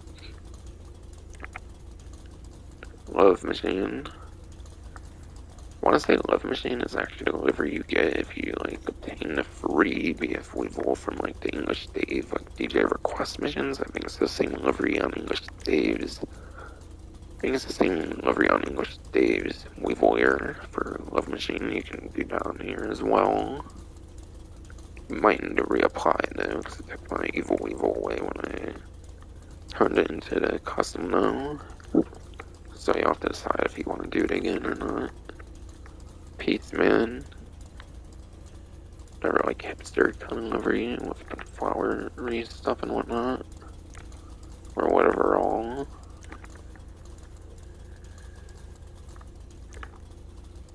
Trippy vibes. It's like another like hipstery kind of livery. Maybe not as much per se, but yeah. Doesn't have like tech stuff and whatnot. I don't know, it does have like just peace sounds and stuff. That's probably kind of like same as vibes there. Whoa, and then Death Beater has like a skull on it.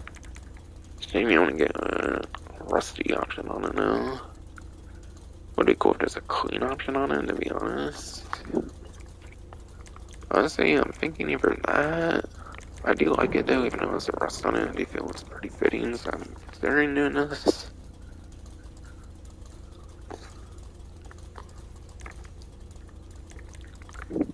Or I'm thinking the better.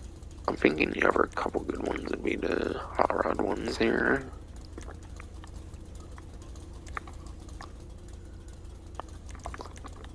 Plus, I do really like that skull though, so I think I will sacrifice like the cleanness of it for the rust in the skull though.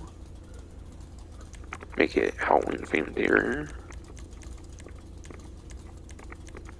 Yes, definitely was Halloween themed delivery, I would say here with Death Beater. Definitely would say so. Man, that's pretty. So I'm going for it.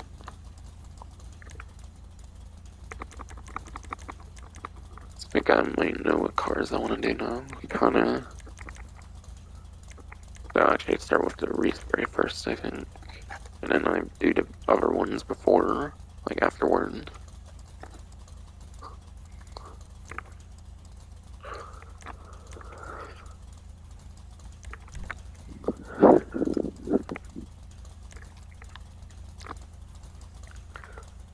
clock mirror. There's old school, retro, vintage. Holy shit, those are small as hell. Torn mirrors.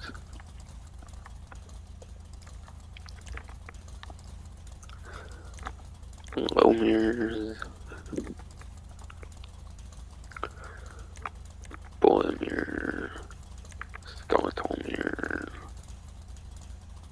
Rat rod mirrors. Okay, so you get a couple of like styling options, it looks like, from like maybe like the headlights and then like the tail lights with these mirrors. It's kind of nice. Can go along with some of those other ones, pretty nice.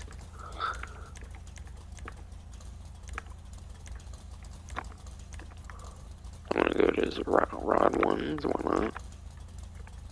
There you That's go. a cool bottom option there. Ornaments.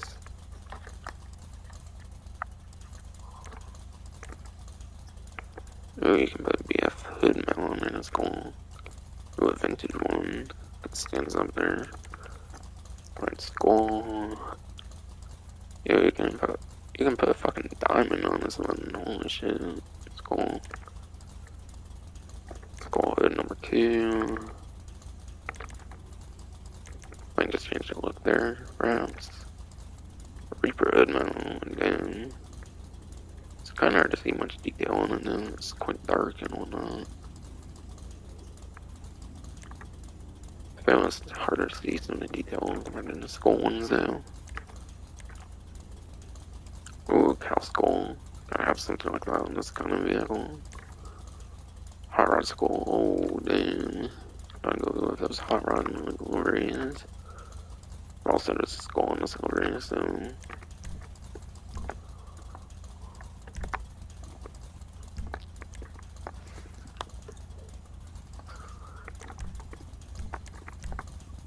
Alright, just your typical plate options. Nothing crazy there, it looks like. Unfortunately. Though they could have been a bit more creative with some of that, I don't know. Okay, it looks like you get pretty much the same amount of colors. Maybe you get the added like light colors while turning into like a Benny vehicle, where you can change like those lights and whatnot in there. Okay, so it starts as a harbor blue. Let's see, why not keep the harbor blue for primary. I'm not gonna keep primary. I'm not keeping secondary as harbor now.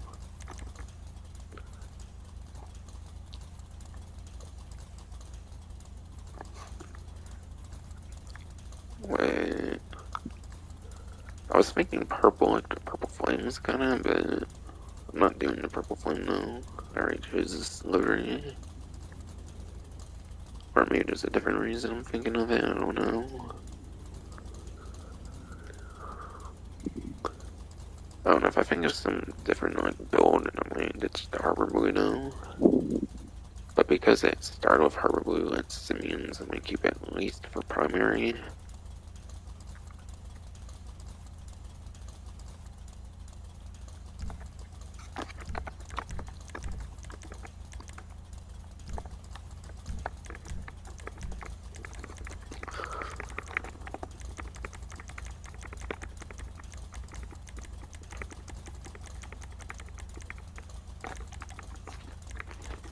A red could be pretty nice. It honestly kind of looks like blood splatters with some of the red colors there, with the rust and whatnot. It's kind of cool. And yeah, there's a flame on like the skull there, so that could be kind of fitting there.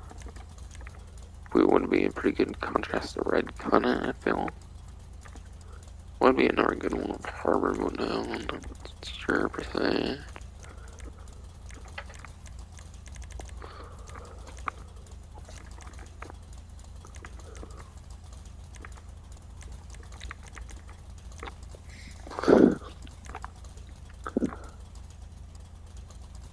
Sunset and the sun is like fire, kinda.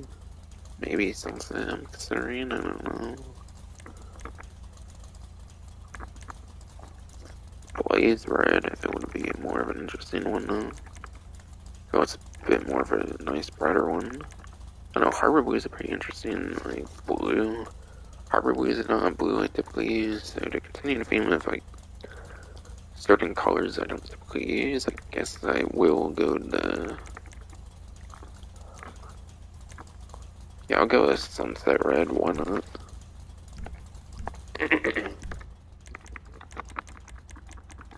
Turn the color now, what would I want to do there?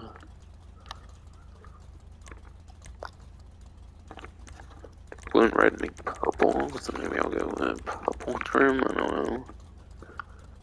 See, I started blue. So I'm kind of having reference to like different flame liveries in here and whatnot, I don't know. That is kind of Halloween themed vehicles, so maybe I should keep it that kind of thing.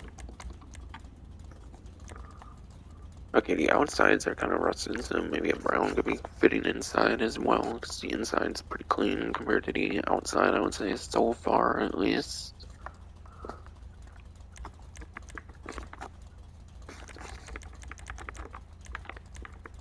Okay, maybe try to do brown I don't typically use, since I have harbor blue because of the simian one. That's not a color I usually do.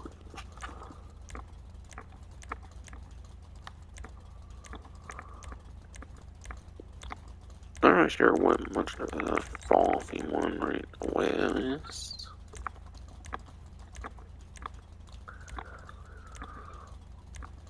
Also might go maple. I feel maple would go kind of well for a fall themed brown. I'll go maple brown, whatnot.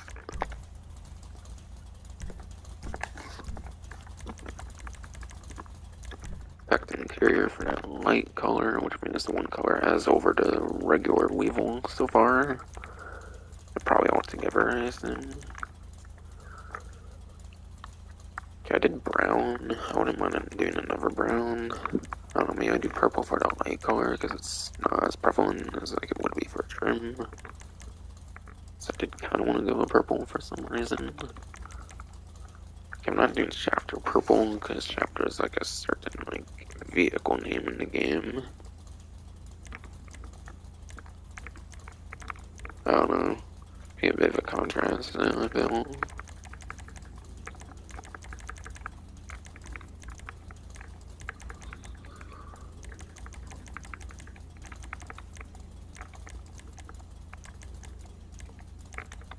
I haven't really used the orange yet. It's kind of a good Halloween color here.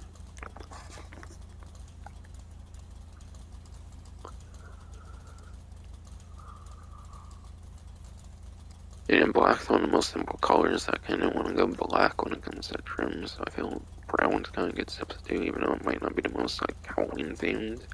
Again, it goes pretty well with the rest of the Reno.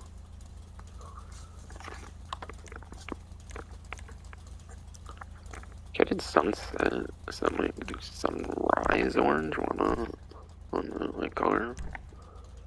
I know bright orange would maybe go better with like a jack-o'-lantern or something, but it wouldn't be a nice contrast or whatever comparison with the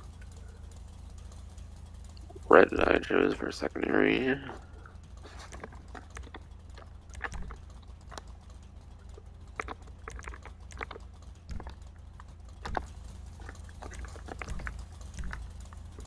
I do that Carmene's, I can do the colored lights.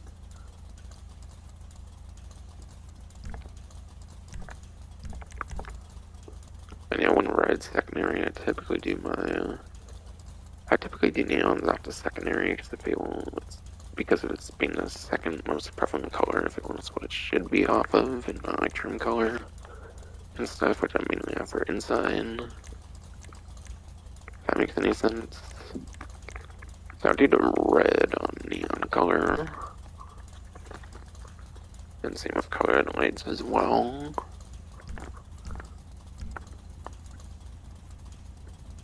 When I get to that.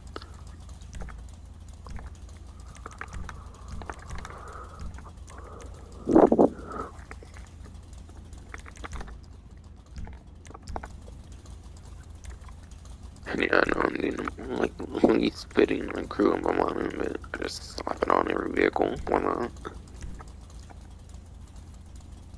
Because my PSN, basically, I guess. Alright, search for stock, there's 16 other roof options.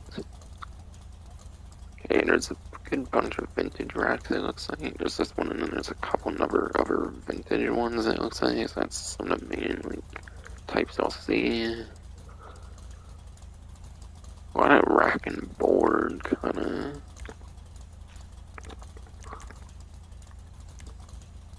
Oh, damn. It's like the board from, like, that previous vehicle that had it. I think it was the Reinhardt that had it previously. Might have been like the previous vehicle release even as well, actually. The Reinhardt. That was the one that had it. Basic rack and board. 1, 2, and 3. Seems to flip it over, essentially for the surfboard and whatnot. Something in a different like holding thing. But it's kind of like a rag-a-rum there. Kind of looks like a rag-a-rum one, kind of. That like one like brand in the game and whatnot. Okay, now it looks aquatic and whatnot. Modern rack and board one. A different holder, and then it kind of goes back to the vintage style there.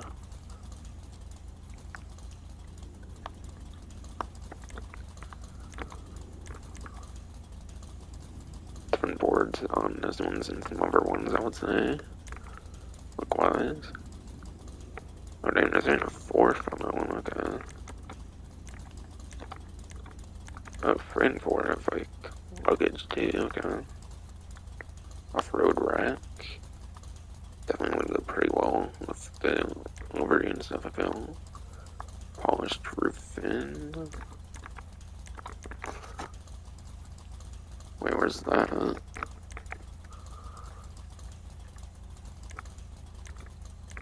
Is that just a little like nude like strip on there? It looks like it is, like a ooh, polished roof spikes. Hell yeah, I'm doing that one. No contest.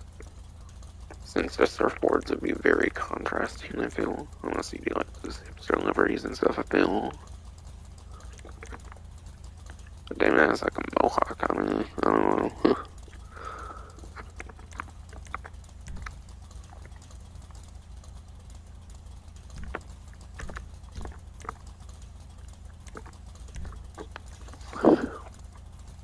Here's 6 more skirts.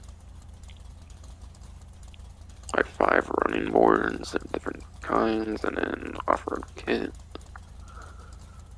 Basic chrome, primary, secondary. Kind of looks like even has like a bit of rust on it as well with this particular livery. So some livery detailing on the skirts, it looks like. Some of them at least. Basic chrome don't seem to really have much of that detailing, I feel. But primary, secondary, and carbon even kind of does as well. So the carbon came in look a bit unique with some delivery.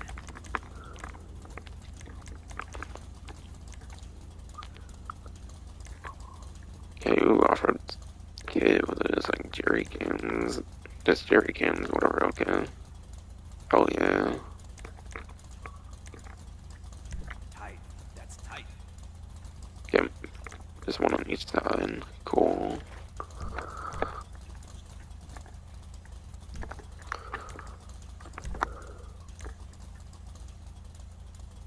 Quite a bunch of sun strips here. Unlike most vehicles, they only have like the power metal and like Fukuru ones or whatever, like typical like sun strips that's been in like these criminal enterprise DLC vehicles.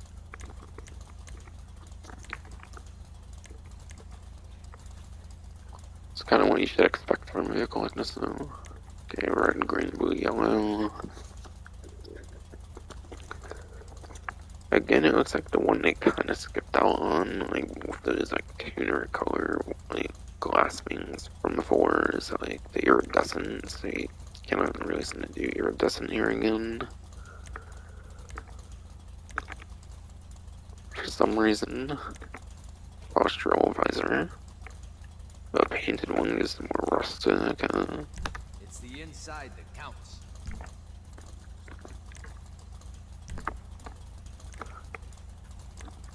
Okay, spoilers. Not too much more, it looks like, compared to the original version. And yeah, obviously, like usual, needing to do the spoiler for a little bit of traction bonus for better cornering, for lap time, especially.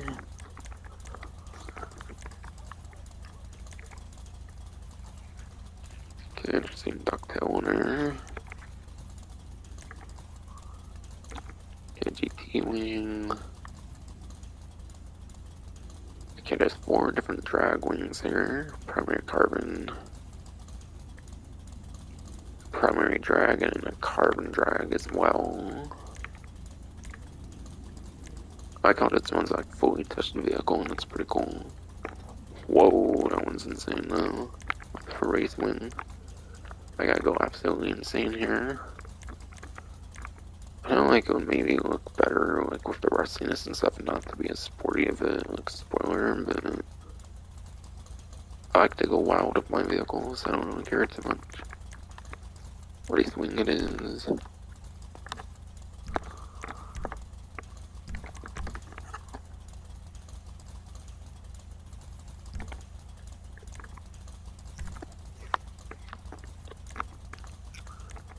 Okay, looks like there's a bit of a camber effect on this one. Not really sure many Benny's vehicles actually have this like camber effect. I don't really feel there's that many, so that might be kind of unique. It might be like one of the only Benny's vehicles with a camber effect. And yeah, the camber effect apparently impacts performance, I think, from what I've heard. So even if you're not a big fan of it, you might want to be doing the lowest suspensions on the vehicles with camber effects at least, or whatever it's called.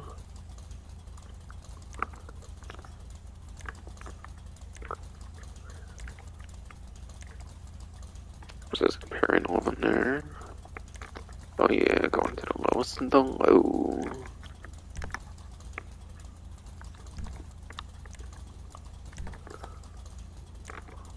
She's gonna move quickly now. Right transmission.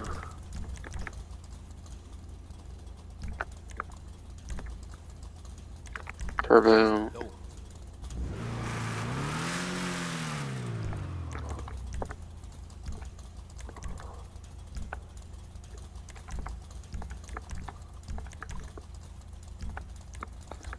Alright, looks like after the like suspension and the camber, you kind of just have like your typical stuff, I would say.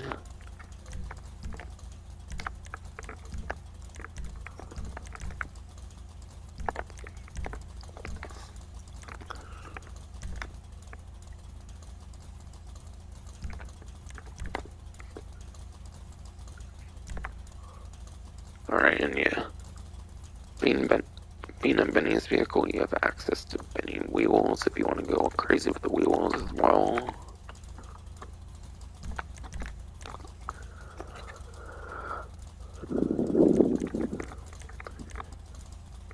Because of B and like BF, that would be the most expensive here, being gold, big dog spokes, whatnot.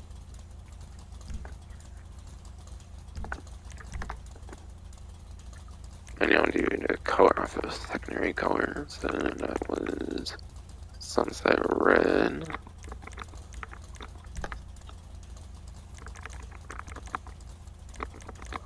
Yeah, sunset red, yeah. And being Benny's, you have all these options there. White wall with all the rest would be pretty funny looking, I feel. I don't want to do typical atomic, obviously, so to go with the red secondary, I'll go with the red lines.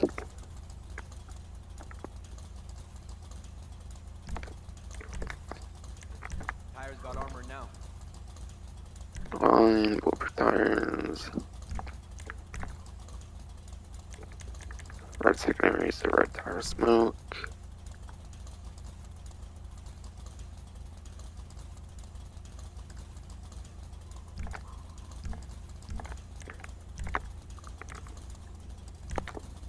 And that's pretty much it until I go to the test track.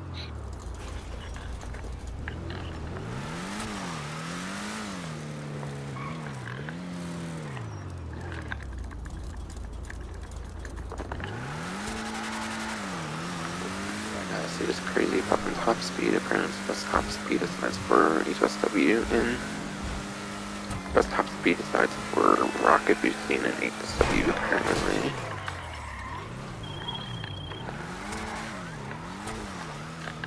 Crashed there, unfortunately, but yeah.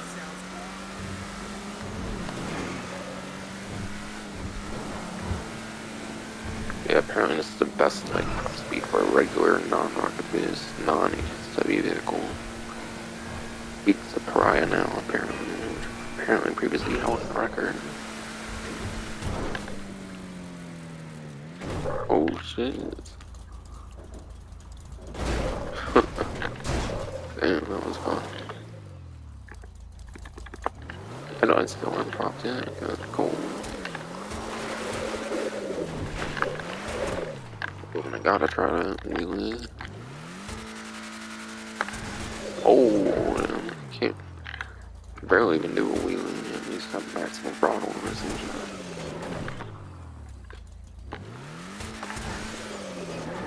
I even did like a minimal one and couldn't even.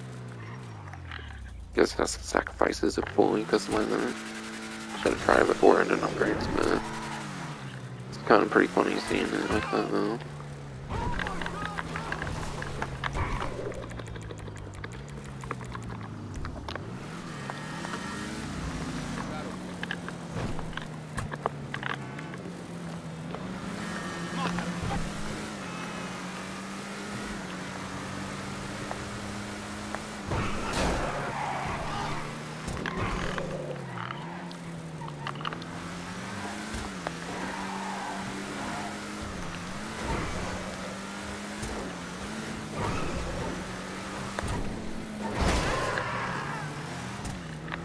And holy shit, this vehicle does fly now.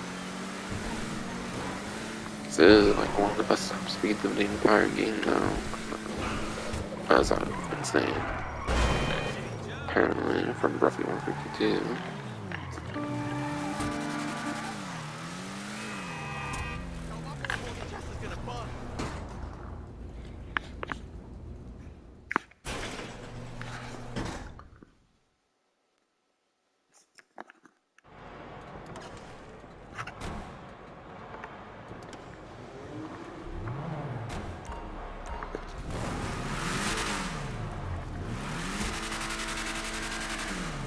Pretty crazy rev there, holy shit.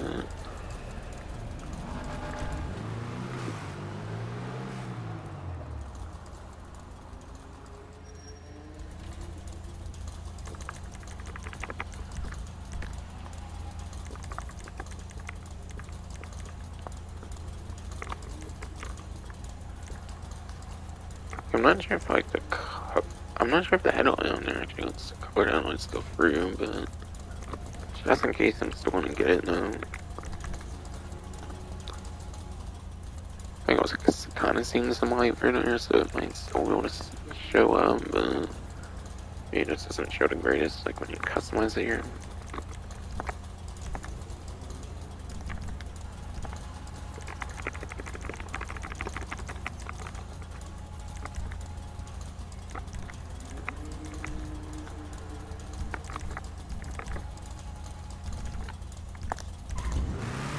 Making sure there wasn't any glitchiness there with the wheels and stuff. I think that can happen sometimes when you go through certain things or whatever. I don't remember per se.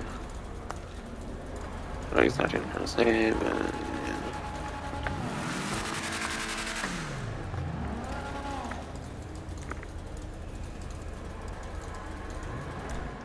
They might typical little like car meet thing here. Looks like the lever might be starting to happen again. Gotta do my little like typical car meet run here and do.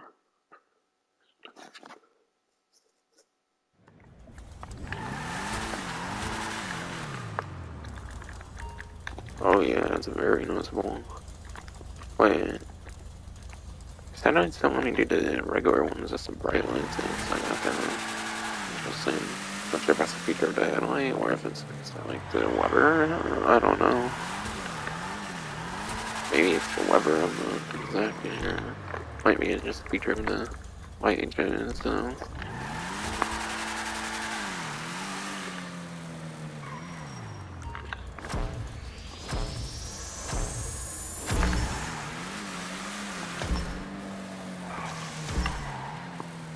It's been absolutely sucked though when it comes to cornering apparently. It only has that number 3 lap time just because of how good the top speed is probably, I assume, for why it's as good as the lap time as it is. Despite not necessarily being that great.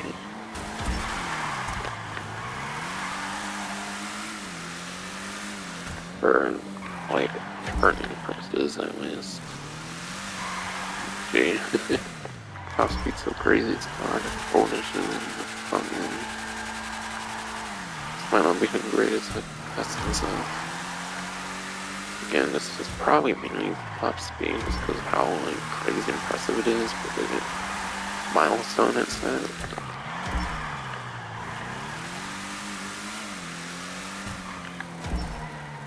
That the previous vehicle held for like almost 5 years, again being a Pride, I was like late 2017, so it almost held a record for like 5 years almost. But now this is the fastest non-rocket powered non-HSW top speed apparently in the game now, instead of the Pride. That's fucking insane. 2 crazy top speed muscle cars in one update, it's absolutely crazy. Figure ZX was already impressive, even more impressive on those 9th-gen systems. And this one is a very impressive 8th-gen top speed, especially. But also good for 9th-gen. But not necessarily usable over the HSW.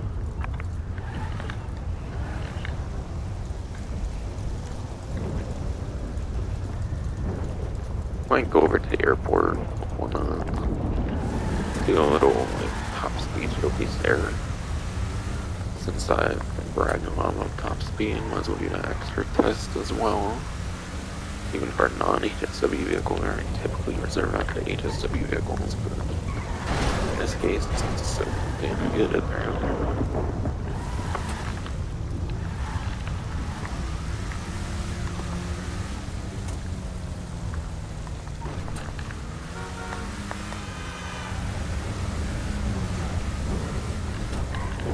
Oh shit. Surprised I hadn't involved.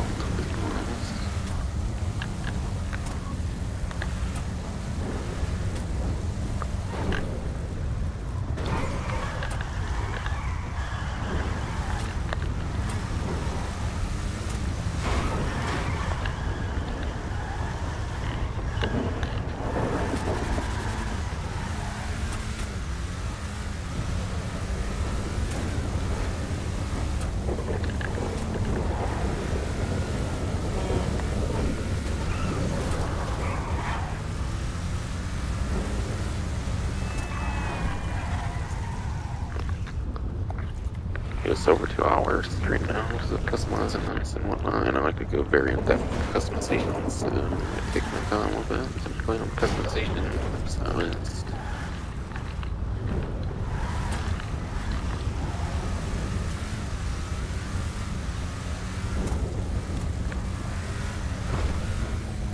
Oh shit, that was quite the jump. That was quite a fun jump.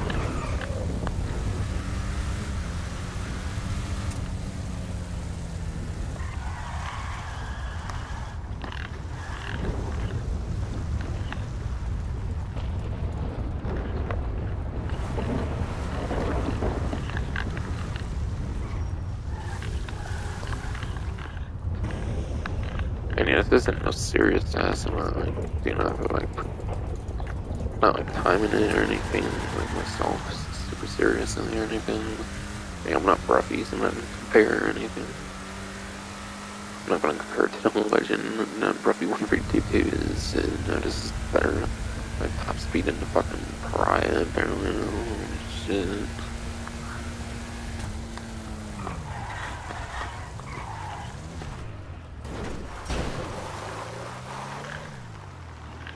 Giving me that fucking crazy sport car now. This muscle car, no, not even a HSW muscle car now.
Yeah.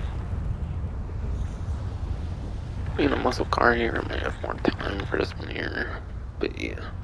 I'm not sure if I should be doing this one to what hurt I am, but yeah.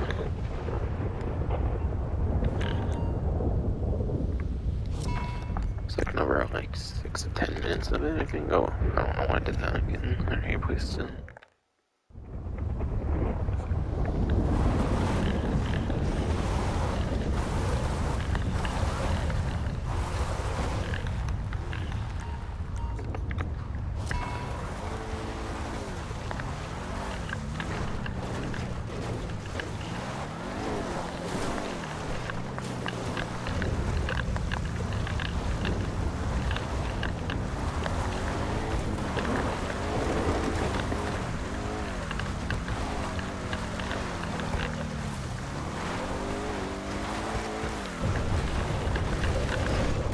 Yeah, I was gonna do it.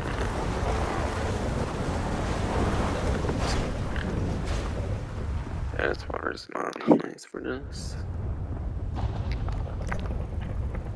But yeah, this is that last HSW time trial apparently. So once I do this one, I'll be moving on to another HSW vehicle for the next several HSW time trials. I don't think I did Sterling GT yet. I don't think I did. I think I did second before the GRZX, I think.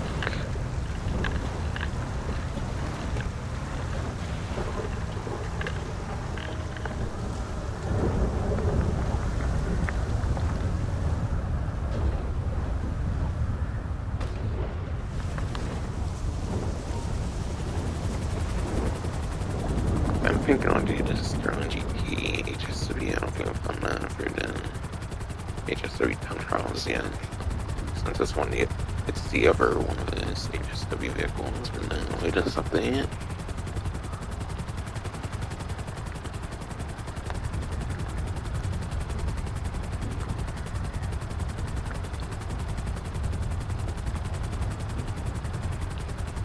But I'm kind of flying back to the city and stuff. Okay, arcade apparently just hit capacity here. I guess that's the reason to go back anyways, so. Yeah, I'll still go over to like Slash Urban, but I kinda wanna get through more to like rest of the event first, I think. And I pretty much got done with the Weevil. I think now would be kind of a good time. Sure. But yeah. As I was saying near the beginning, the clone slasher is basically almost the same exact thing as the slashers events that went on like the last previous year. That came back as well for this week. You can do the regular slashers as well. The clown, the psycho, the clown, the psycho, the driver, and the slasher. I think all four of them were, if I remember correctly. I could be wrong on at least one of them, for all I know, but yeah. If you go to any location of those, you have a 50% chance. You have a 50% chance apparently to get the clone slasher, which is basically your online character. And apparently it's basically your online character with a flashlight and it like mimics movements and stuff. Seems pretty cool. Sounds pretty interesting. I'm not necessarily gonna go over each of those locations because I mean it's things from like last year, but yeah. I think pretty much almost the entirety of the city, aside from like the way bottom of like the airport, or like literally like this piece of land and stuff and whatnot. And I think like up to like the casino and whatnot. It's like pretty much all of the city area. I think you can get the clowns, so that would probably be the most reliable way of getting the clone slasher. So I would say the clown is the most accessible so far, given you can pretty much find it in the entire city. The psycho, I think the psycho or whatever one, there's like a few areas like around like this part of the map I'm kinda in right now. It's like a few like radius like circle things. Don't remember exactly where, it was kind of around this area. Like it's like in the middle, like left of the map, I believe. Kind of around like Court Center and whatnot. And maybe kind of Galway or whatever as well.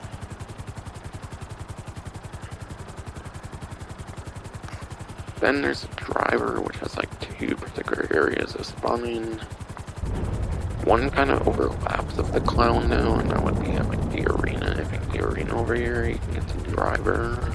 Yeah, I think the only other area where you can get the driver here would be Redwood Light Track. So Redwood Lights Track here.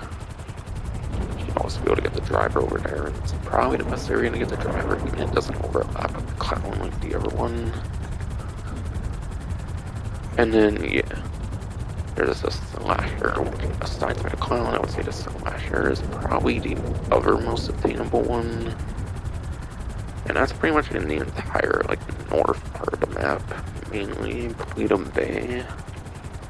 Don't necessarily know if it goes, like, into Grapeseed. I don't really think it does, but, like, maybe anything, like, up from, like, Grapeseed and, like, Sumner Collection Dock or whatever. Anything like up from those might, you know, be like the area to look for the slasher.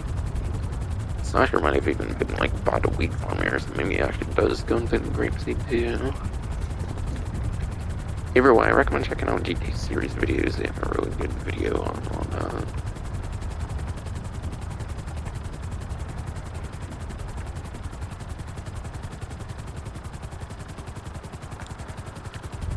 Yeah, I would say mainly like in the city and like Paleto Bay, kind of. Would probably be your most accessible, like slashers being the clown, and yeah, the clown and then the slasher. I feel like definitely the two most accessible city and Paleto Bay, pretty much. So that's probably my recommendations of where to go. Otherwise, the Redwood Light Track would be pretty good for a driver, and yeah, there's like a few different areas where for Psycho or whatever. Those are basically all the places you should go to try to increase your chances of getting the 50% chance of the like clone slasher instead of like those typical slashers. Might try to go for those later on. And the times might be like 9 p.m. to like 5 a.m. or something. I don't really feel like going on the GTA series video, especially because it's kind of mainly stuff from like last year, and basically just applies to this new one as well now.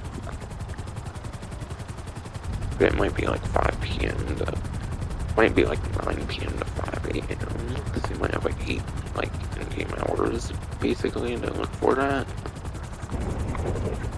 Probably can't really do it right now, but maybe next cycle will try.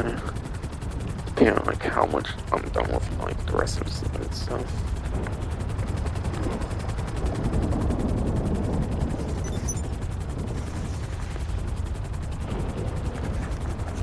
So I think I pretty much went over the bulk of the new content, I would say, with the new vehicle and discussing the clone slasher here. Still want to see if I can actually get it myself though, that would be nice. I think when I tried getting a regular slasher last time, I couldn't get it. And yes, you can do it in invite onlys. You can do it in an invite only by yourself. You do not need another player. You do need another player for the Cerberus one that came out like last event.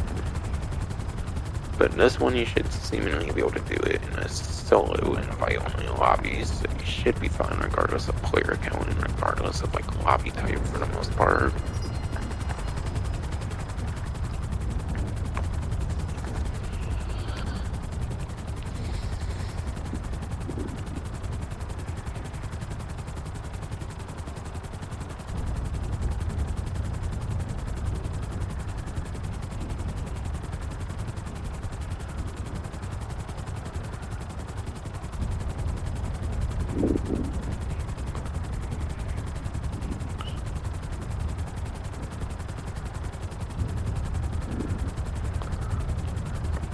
Just I'll show a little compilation here real quick of it. It's like Halloween anniversary moons from earlier. show a better look of him and whatnot.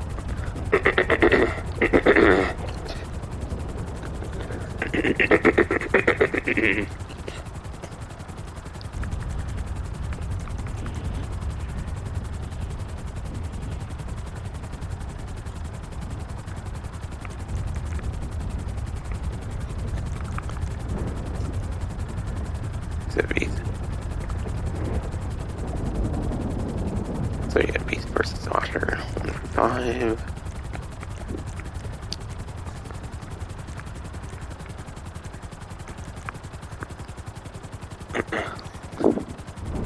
As I expected, Halloween, like...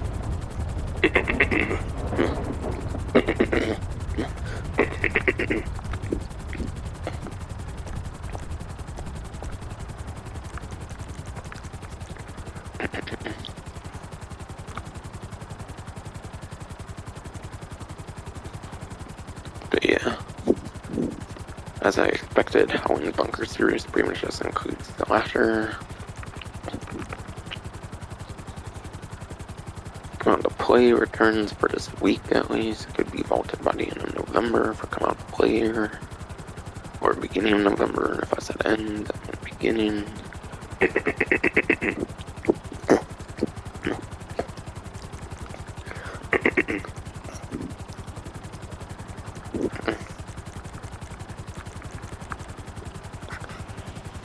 Condemned returned as well for this week. At least till the beginning of November. Oh shit. Sparrow was about to crash there.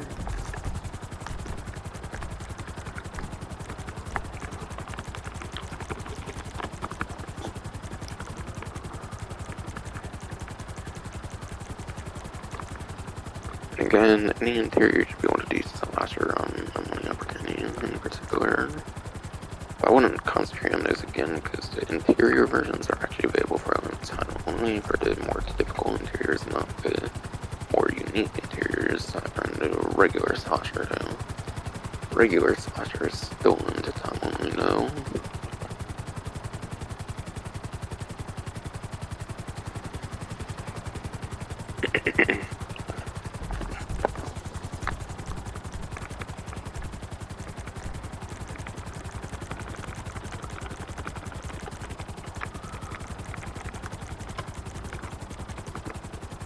Judgment Days, Honestly Times, Mini RP, that new Halloween anniversary mode they did for this year.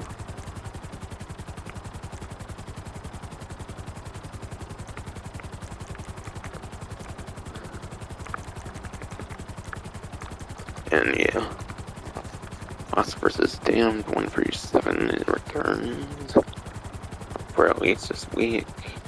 And probably at earliest would get vaulted at like November 1st or whenever the next event week starts. Basically, it might be the earliest they remove it.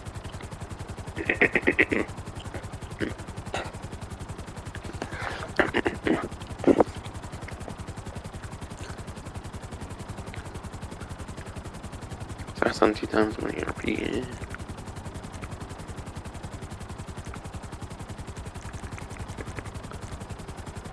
Missile-based Slasher, just like the other interior ones. Regular Slasher 1-5. They did not return Slashers.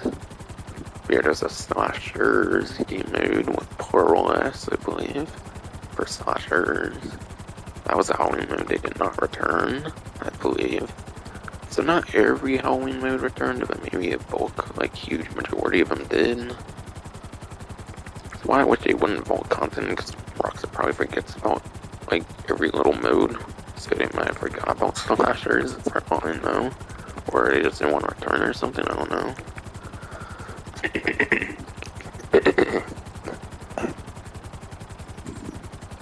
Which is why they should just do what they used to do and just leave all the modes in the game every single time. So that people can play whatever they want and whatnot.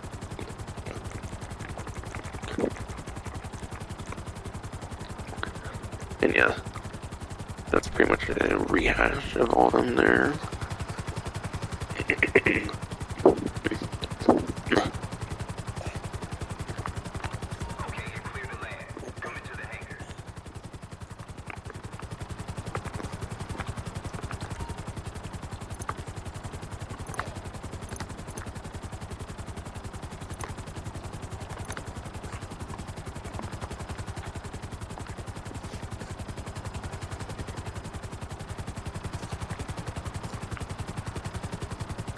fucking fruit, you know, shitty son, I swear.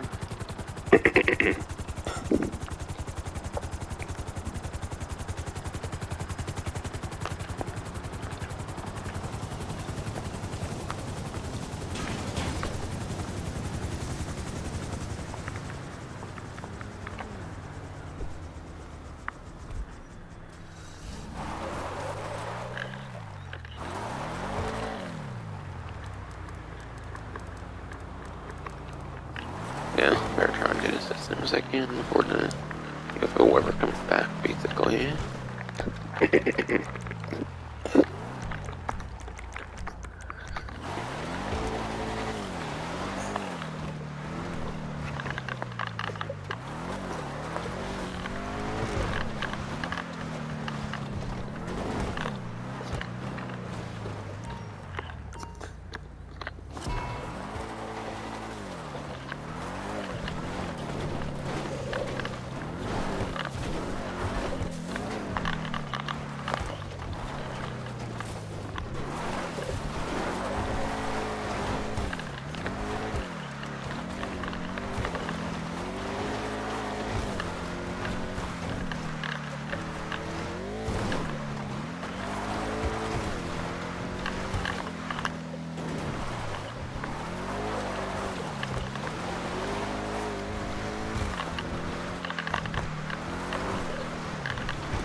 Oh shit.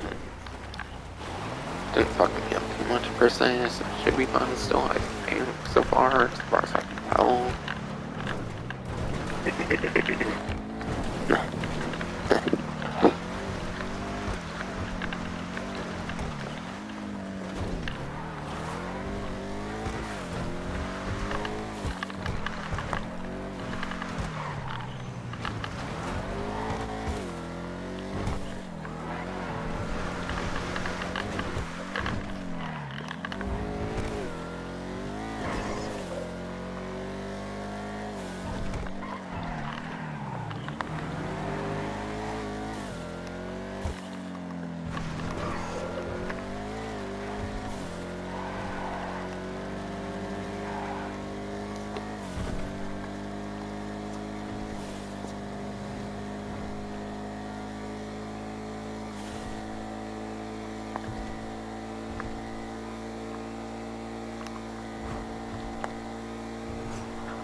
I thought I was about to crash there for a second, holy shit.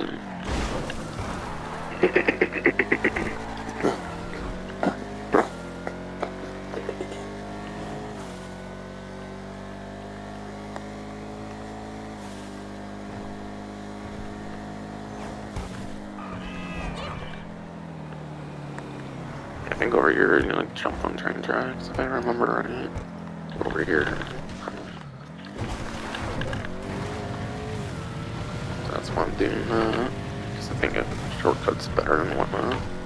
In that recommended route. Or whatever all.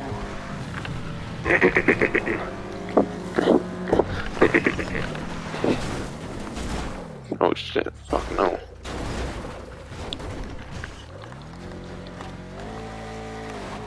Fuck, fuck.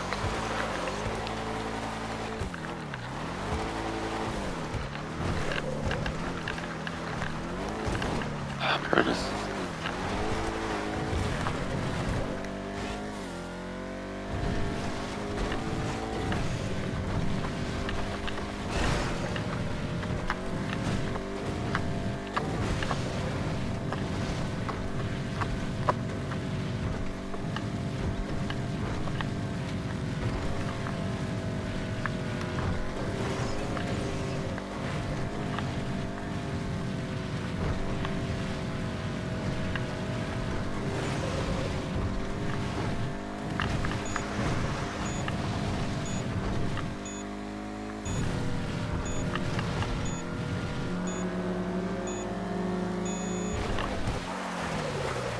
Yeah. Even if I did not crash, that definitely would have worked. Maybe with the drag, that one works actually kind of. Maybe with the drag only, it kind of works because you can stay on the train track. Like, edges kind of nice, or like there's like propped up parts of the train track. Guess more with an actual car, you want to actually do the GPS route, I guess. Then never mind. Then maybe I didn't remember exactly right then.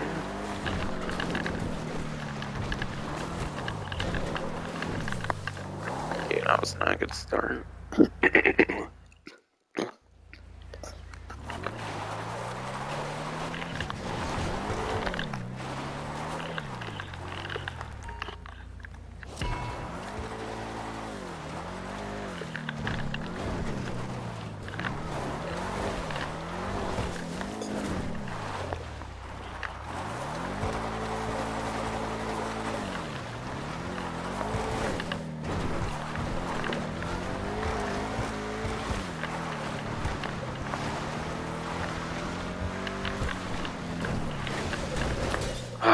Fucking hell.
Oh, come on, move.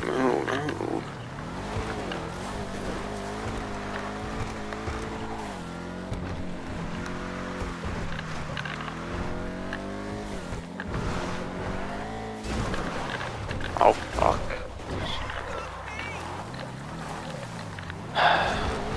Shit, I might have too many fuck ups now on this one. Fucking damn.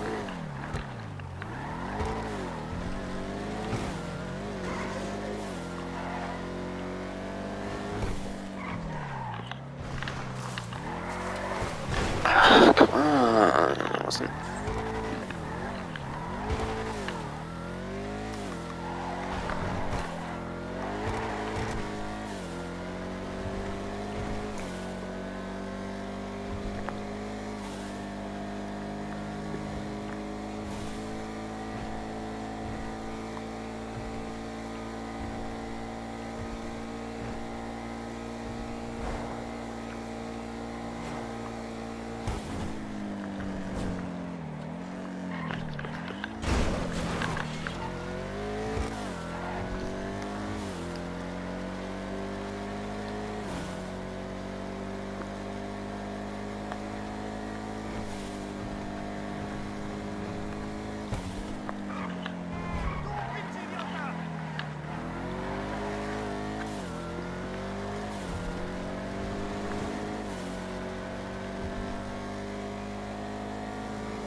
Yeah, I remember not to make that mistake this time, where I go in there instead, because I failed the GPS is kind of trippy on this one for some reason.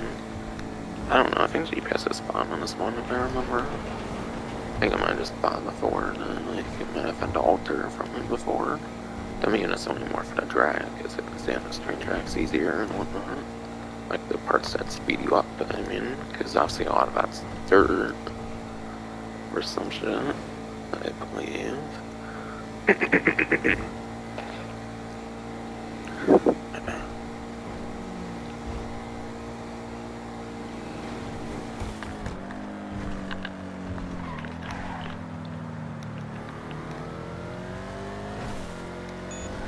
Come on, I gotta go try to do this here soon. Okay, not gonna happen. Fuck it. I didn't have too many fuck ups, so it could have been fun, but no, I fucked up at the end. Fortunately.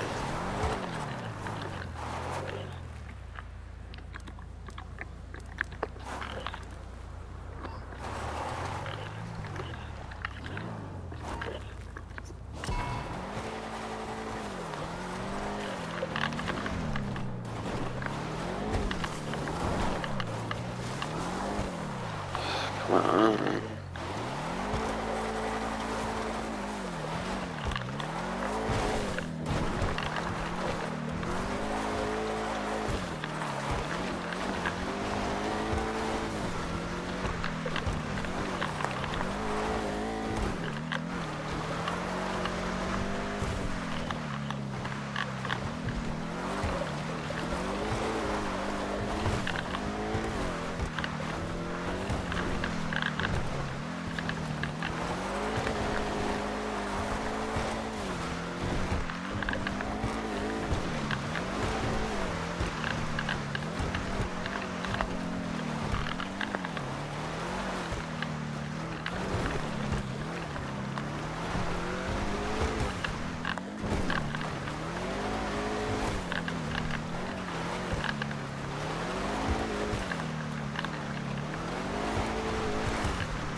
Already kinda going better, I think.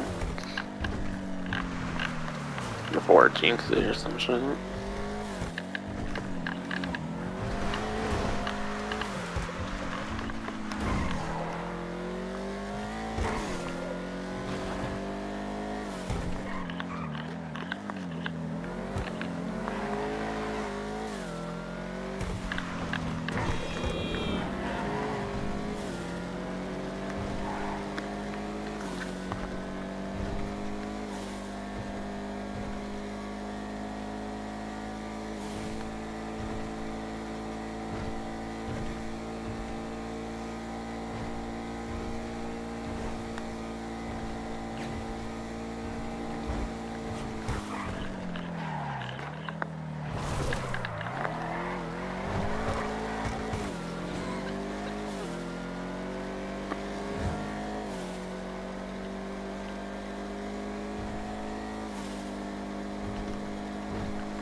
Oh, come on, I think I can do it here. Yes.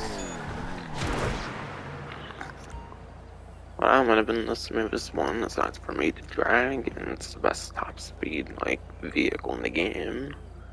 Because it's HSW and it's the best top speed of all HSW, apparently. Yeah, that's the final time trial for the Figuras ZX here, finally. So I gotta decide what vehicle I'm going to next. Probably the Sterling GT. I don't think I did that one yet. I think I previously did second two beforehand. I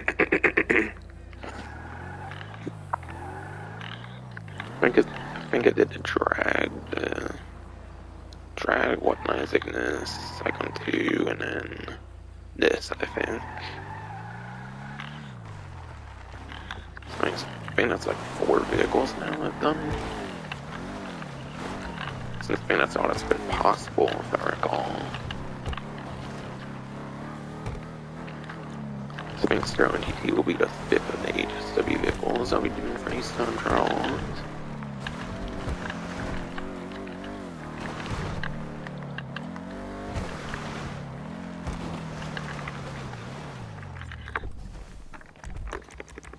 Yeah, since I did that, I guess I'll get my arcade money, hopefully before capacity.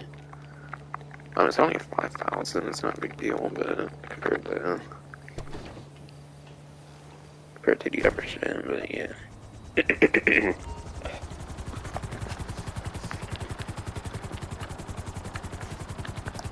Damn, right before 3 hours apparently.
But yeah, I'm gonna call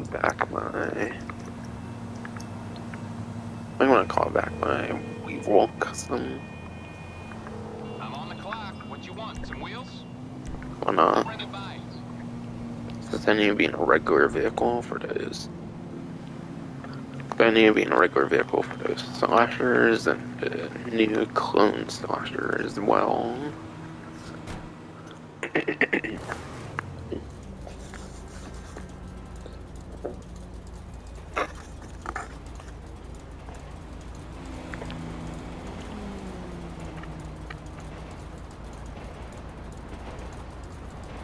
And yeah, I don't necessarily know if this one is mentioned yet, but if you complete a round of Condemned, you can get an orange and gray tech demon mask. I don't think I mentioned it yet, and I don't think it's on the what's new section or anything, so I think that's the first mention of it here.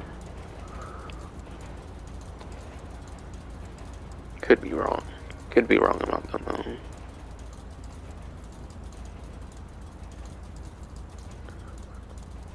And yeah, any soul mission for the shoot bag, I'm pretty sure I mentioned that already, and then same with the business battle clothing.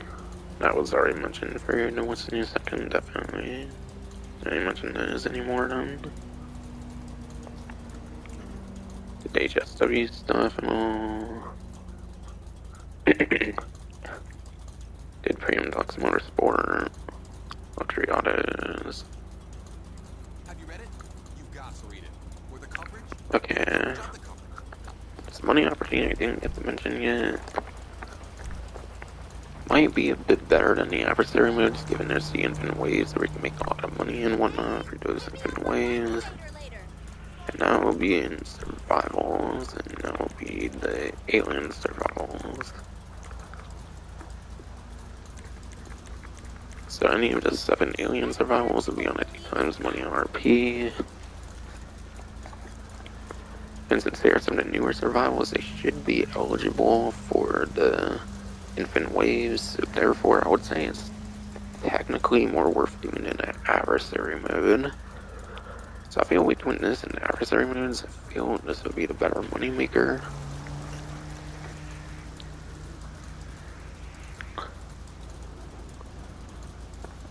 And yeah.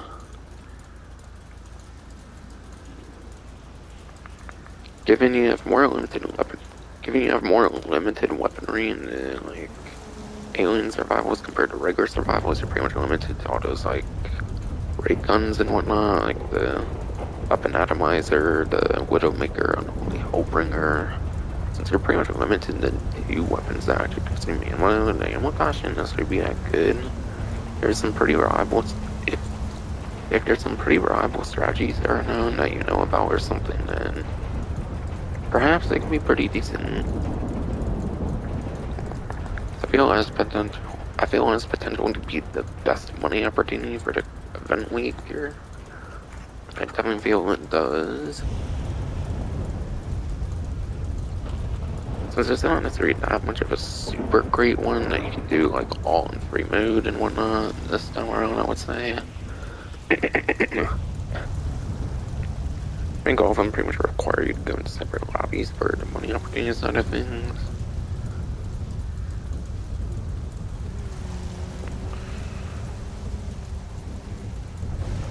And I think there's one more money opportunity to go over still.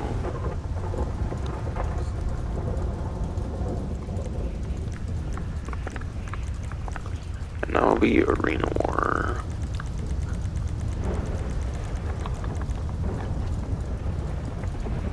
But yeah. All of the arena stuff seems to be on 2 times money, RP, and especially the arena points.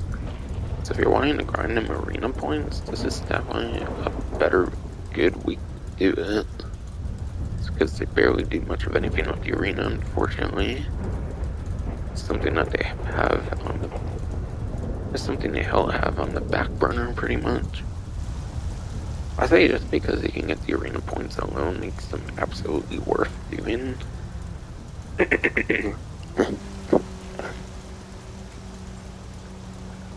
But yeah, unlike the Carmi reputation, you cannot like get the arena points like in free mode. You pretty much have to do it all in like the game modes and whatnot, unfortunately.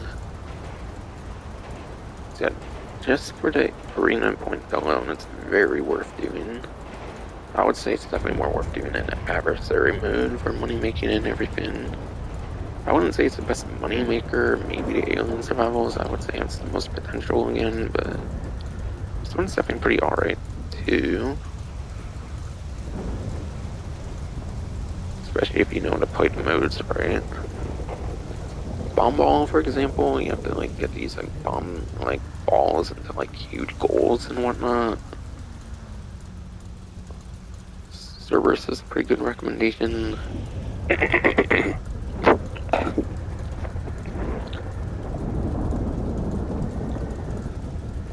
Yeah, I would say Cerberus is a pretty good recommendation for bomb ball. I think Cerberus would be pretty good for that one.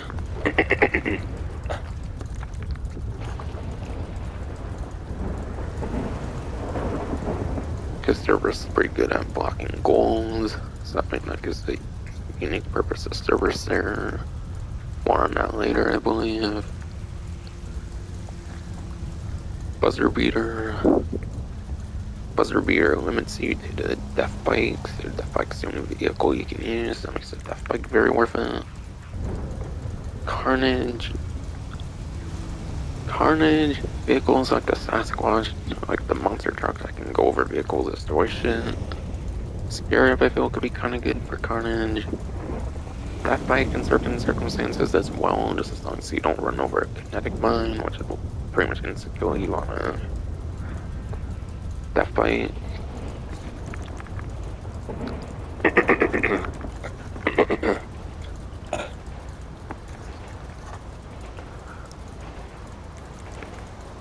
Flag War.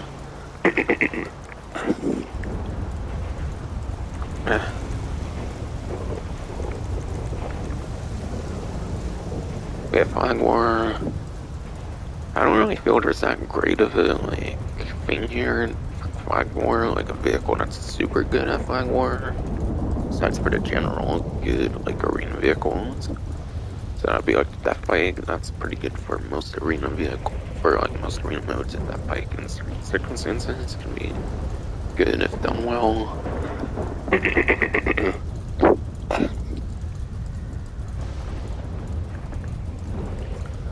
And the ZR380 is a pretty good one for general gameplay. So I think ZR380 would be good for 5.4 too.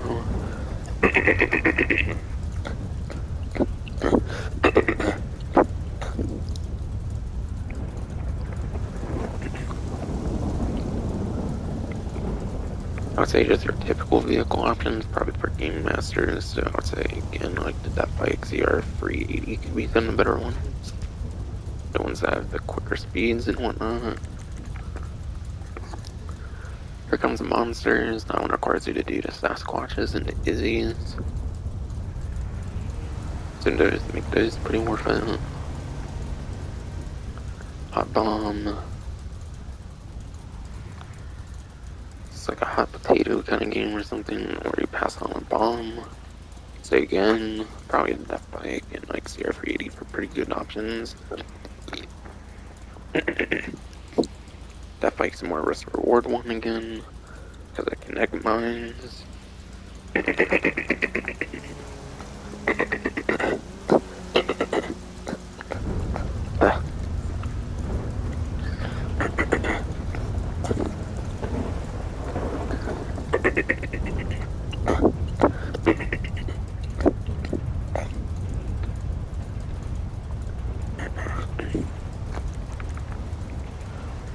Tag team. I feel just your typical options again there, like the Death Bike and CR380 would probably be the best couple if you're trying to do as good as possible here. Again, Wreck-It. Wreck-It's like the racing kind of mode in the arena.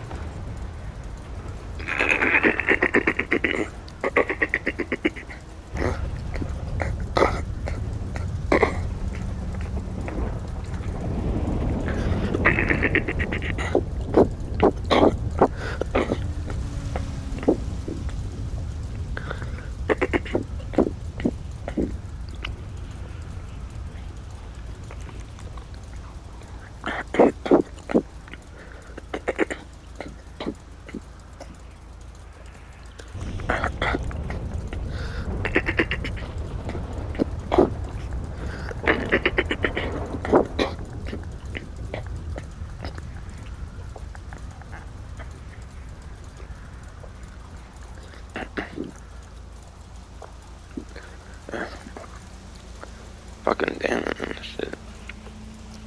I don't know why my fruit swings had fucking bit. Bitches in my family were wearing masks and shit now, so I don't know. Shit.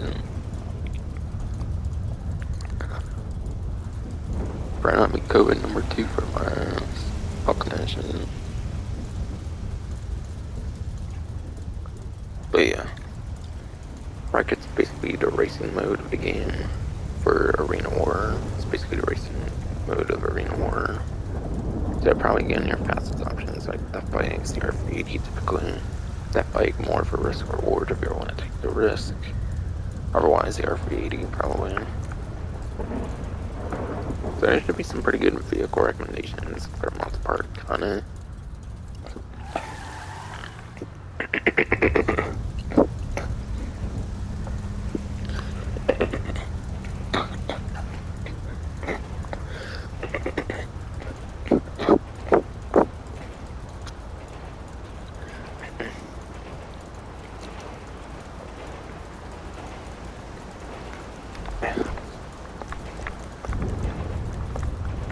And then, yeah.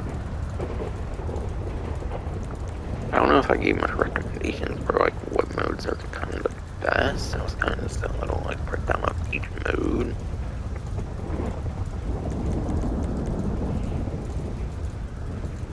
I don't know. It's kind of hard to say which ones are the best for just quite the different amounts of game modes and stuff. So I think I'll just leave it, like, describing it in one, like, with what I did already.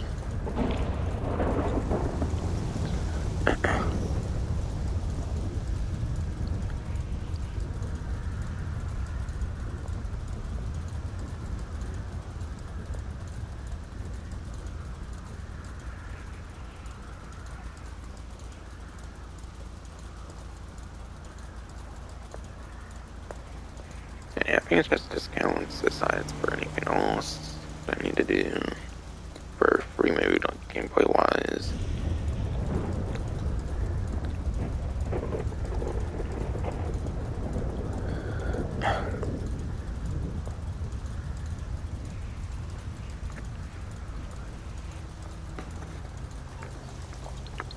Yeah, speaking of the arena, this goes into the property discounts, basically.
Oh shit.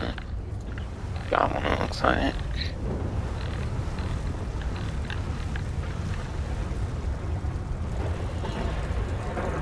I think I got a regular one here, not the clone one, no.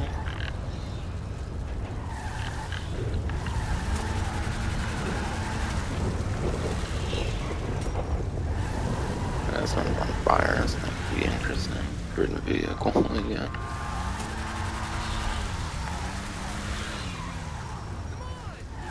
Then Kevin Coleman, he's like running more on shit. Guess not surprising though. Interesting character here. I guess that's not shocking. Eventually, I see much if you want to go on the old phone. It's actually the first one I've ever got. I couldn't get one last year, unfortunately. It didn't really want to spawn for me at all last year, I think.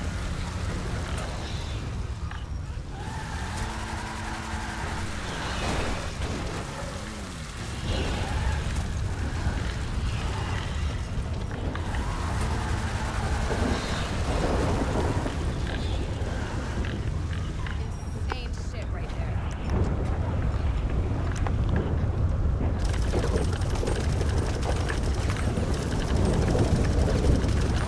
Oh, shit.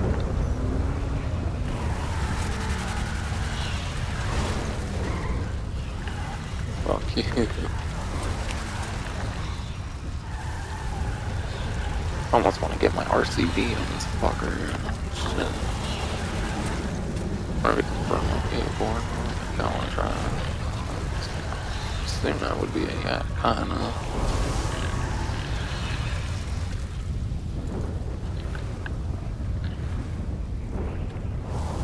Oh, I might have killed him then. Okay. Looks like I might have killed him there. But yeah. I'm not necessarily going to go for the clone slasher. I kind of already proved what I was saying with like the spawns. Anywhere in the city, you can pretty much find a clown. It's hard to tell if I was even like the clone one or not, because the character was on fire. I thought there's only like about the four I heard of were the clown, the psycho driver, and slasher.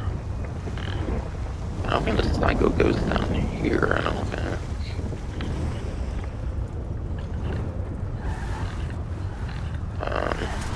I don't think it was all that close to the arenas. I don't think it was the driver. Slasher is like up north now. That didn't exactly seem the clown either though. Like, what? So that was interesting.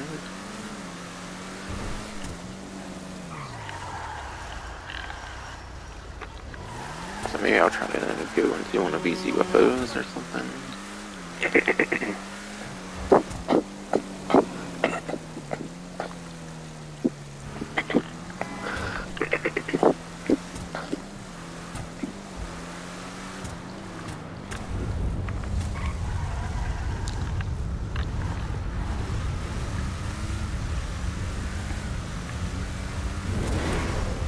Yeah, as far as I know, the UFOs do not disappear when you go close to them and stuff. Maybe I'll go to the Legion Square one here. Those one the more easier accessible ones, perhaps. I wonder if you like drive into it and whatnot. You have to be on foot though, I assume.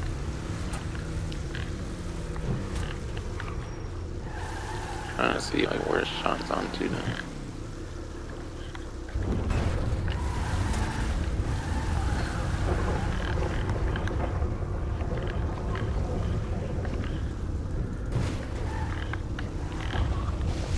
Assume I might have been over here. Whoa.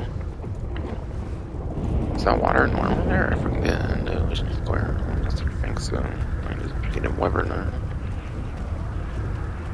Doesn't look all that deep, so I don't have to worry about that now. Getting there, getting abducted here. Let's go.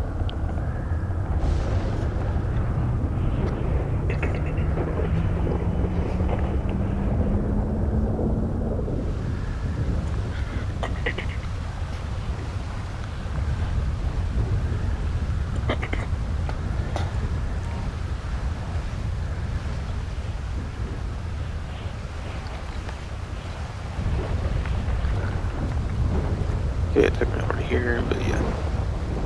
If you get abducted, you get the UFO boxer and shorts and your wardrobe and all that.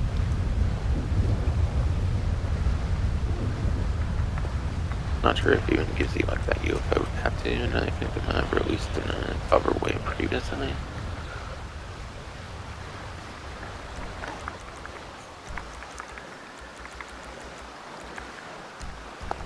Right, back to my regular clothing. Back to my regular actual good clothing, because I'll literally never be using those again, probably. It's the one I showed you, you can get them all.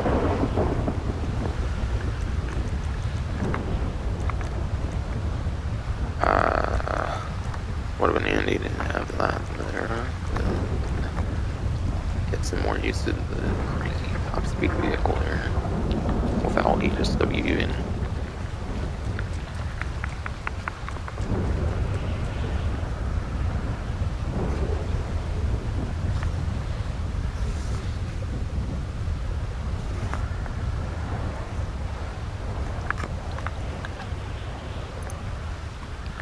Anyways, back to discounts, so.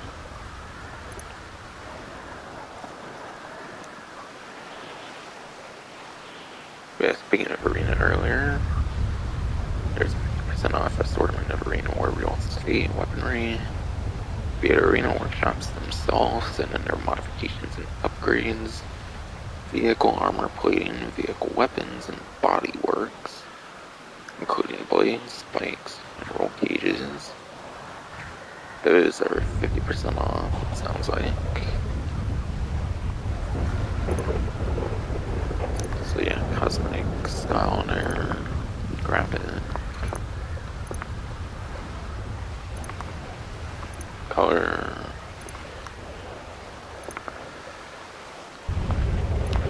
Garage floors, obviously those would be very handy, so you can store more in the arena, so you can store as many of those arena vehicles and modify them as possible.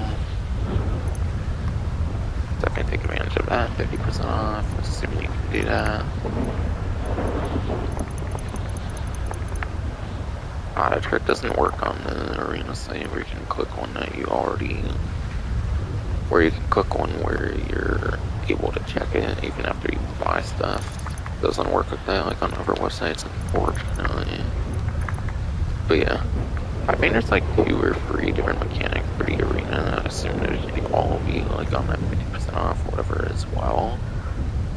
Like I mentioned, there's like the weaponized mechanic that lets you modify like weaponized vehicles, and I think that's definitely very worthwhile if you don't want to keep taking your vehicles to like the MSC and Avenger and you just want to store some of them there and modify them.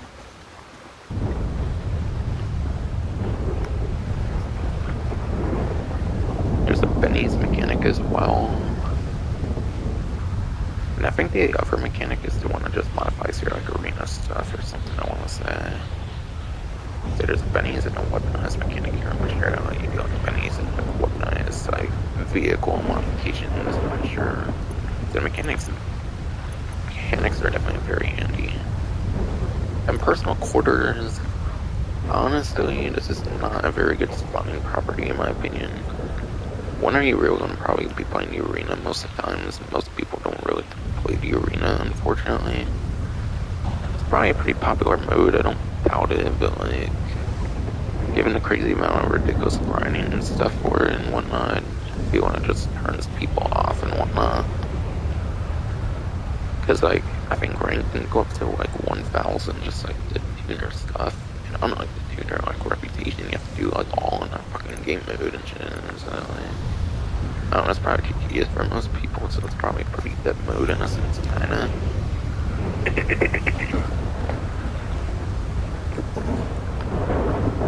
If you want to own all the personal quarters, obviously go for it.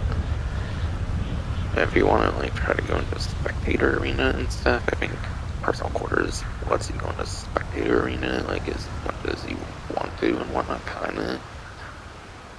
So it could be kind of a way of trying to like increase your reputation, your arena points pretty good, and so spawning here for like the spectator thing could be a pretty good niche use for it.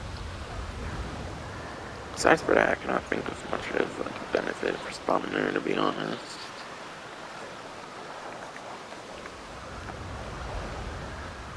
Could be one of the worst spawn locations of the game, kind of. Or at least it's not one with like air vehicle travel. That makes it one pretty good. That makes one pretty good.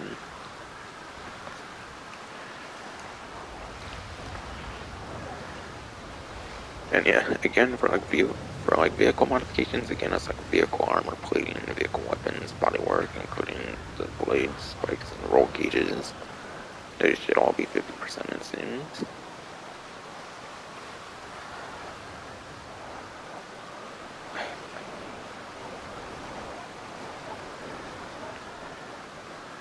And yeah. There's also a selection of arena wear outfits on discount, including 30% off the following assembles: bodysuits, space creature suits, space cyclops suits, space horse suits, retro space suits, astronaut suits, space traveler suits, and character suits. But yeah, clothing discounts usually might not sound like the biggest discounts, but do not sleep on the arena like clothing discounts. Given a crazy grind.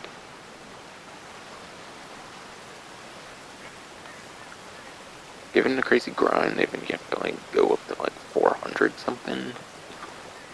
I think arena like rank like 400 something is like your last like random like trade price unlock and stuff. So I think you can have to like at most go up to like rank 400 something for your like maximum like trade price unlock.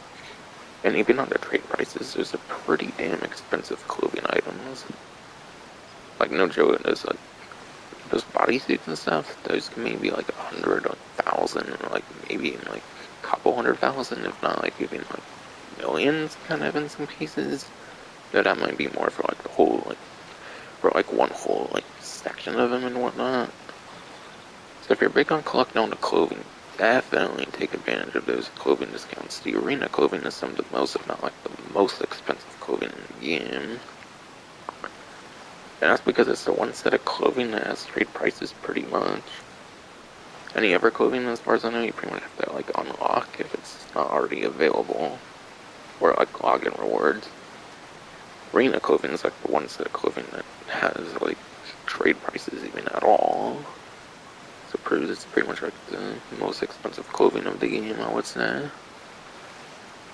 if you're big on the clothing stuff, you might definitely want to take advantage of that.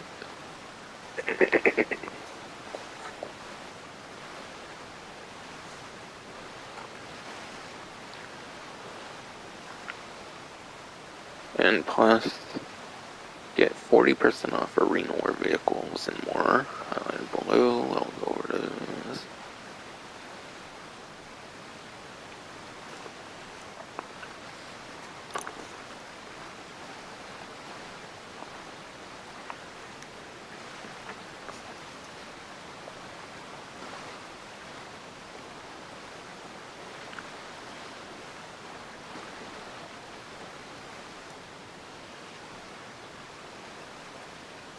Okay, I'll start with this one here. It's not going to be a stock one here, but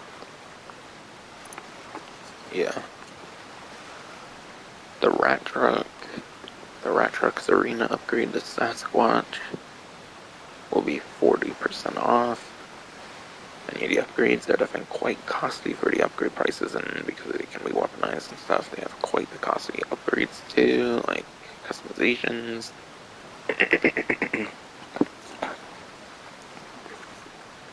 But because they're weaponized, they're actually pretty useful as well.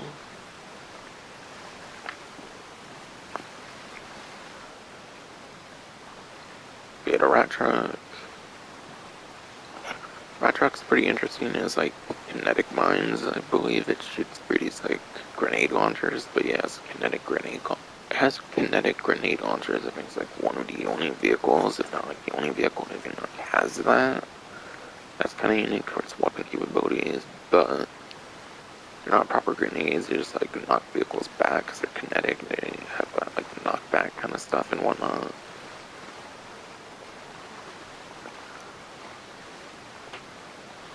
Besides for that, it basically has like ram and like scoop options.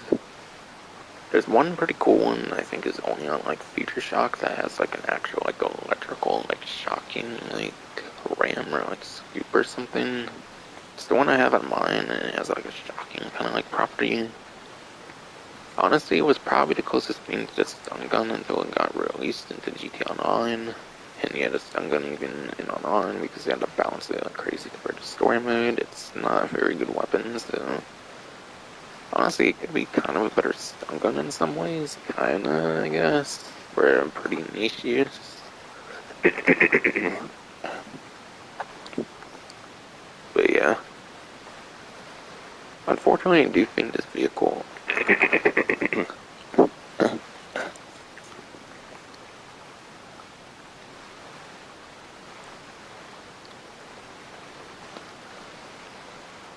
But yeah.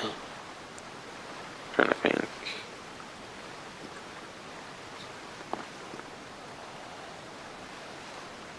But yeah. The main problem with this vehicle, I feel, is that it does not have like proper weapons on it. I think the closest weapons you get are these kinetic things on here. I don't think you can arm it with like actual machine guns though.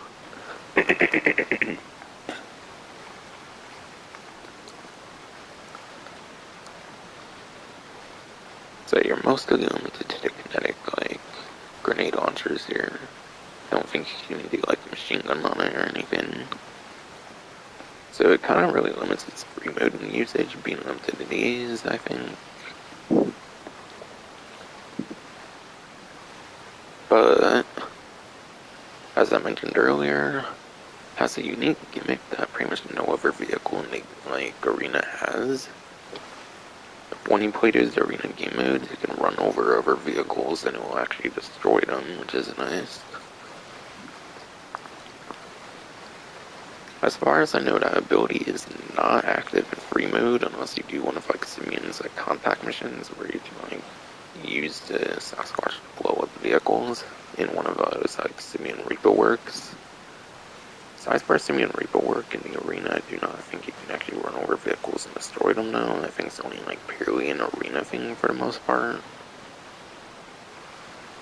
So because I can destroy vehicles running into them, like going over them and whatnot, because it's like a monster truck, it gives a unique utility, as I was mentioning earlier, for the Carnage, like deathmatch, like adversary mode, like arena mode. I mean, the deathmatch arena mode in the game. It gives a unique usage there.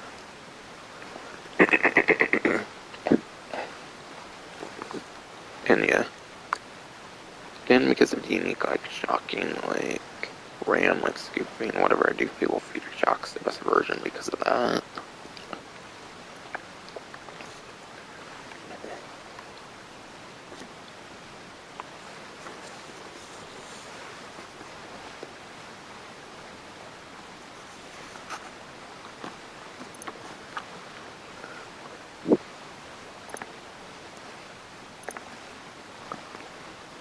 But yeah, next here would be the Benefactor Bruiser Arena. And yeah, this one at least can definitely be more useful in free mode, in particular over the arena when it comes to the Bruiser, because it actually has like proper weapons that you can like put on the vehicle. I'm not sure if this is a gun here, but maybe this is the only gun here. Maybe it's limited to like one gun. Maybe it doesn't get like dual guns or something.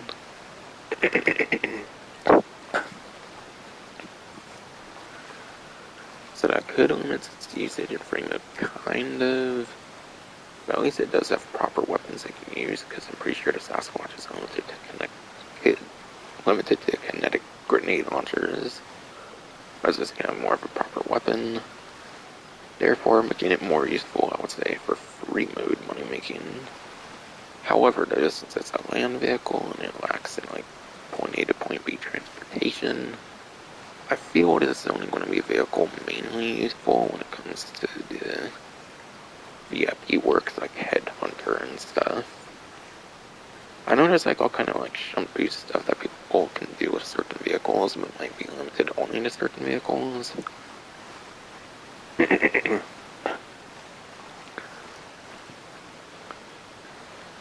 And also, you might not have much control of like where you go, like during like jump boosting, if there's much of a way to like infinitely jump boost with the Glendale like Bruiser here, like in particular the Bruiser.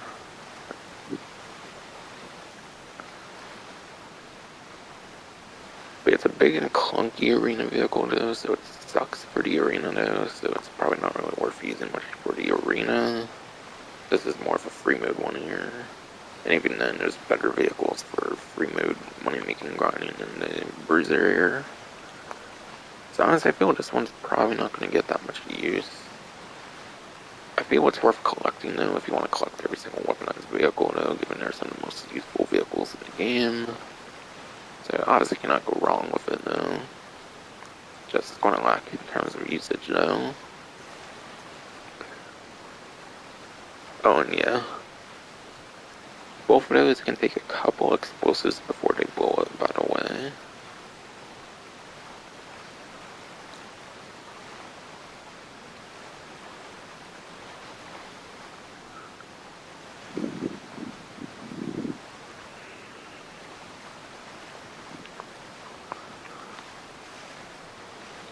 And then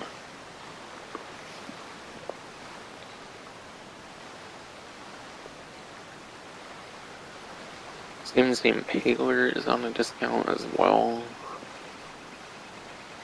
Says the Impaler Arena is 40% off, but it says the stock one here. So stock might also be 40% off. And yeah. The Impaler, I definitely would say this one's better off than the Bruiser in terms of like free mode money making, definitely, because it's not as like slow, clunky, and like bulky and whatnot. It's like the Bruiser, so it's a lot more freedom of movement. Also, for sure, it's 2 guns, because the image there kind of suggested 1 gun, but I feel I saw like another gun on like a side or something. Yeah, the gun placements might not be the best on the Bruiser as well, if I haven't mentioned. This one, obviously, you should have some pretty okay placement on the guns here. Not sure if we'll be able to shoot in like the windows of like some of those like armored like vehicles like Headhunter though. It might not be that tall to do that though. Regardless, I would say this one's definitely much more usable than the Bruiser. Both in free mode and the arena, I would definitely say. So definitely will not go wrong with this one. I think it's definitely one of the better ones to go with here. In terms of discounts so far.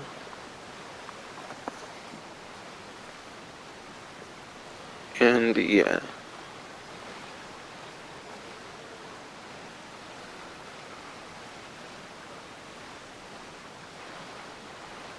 The Western Gargoyle is 50% off, but that is only for the regular version though, it seems. The Death Bike is not on discount though, it just seems it's just the Gargoyle. But the Gargoyle can be turned into the Death Bike, honestly, so it's kind of worth it in that regard. So I'm not necessarily going to go over performance of the regular Gargoyle just because it can turn into this. Obviously, you turn into this, it's definitely very much worth it. As you can see though, if you do turn to Death Bike, I would avoid Future Shock. Like yes, if you shoot it, like yes, if the shield gets shot, it does actually damage the vehicle engine for some reason. But I would rather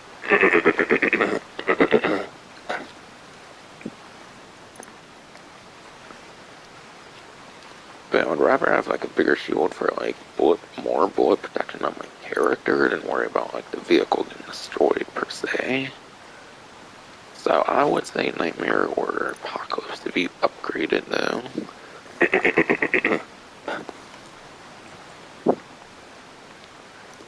But again, the upgrade is not on discount, you're just getting this regular one on discount. According to the newswire, you don't get the Death Bike on discount, just the Gargoyle. But for those curious about performance, it's actually number 16 for lap time, and then it's 10th place top speed. But I think there's also a glitch known as like the Gargoyle like speed glitch, where you can actually move the vehicle like a lot faster as well. So you maybe could also turn into a very good top speed motorcycle as well if you do like certain wheels and stuff.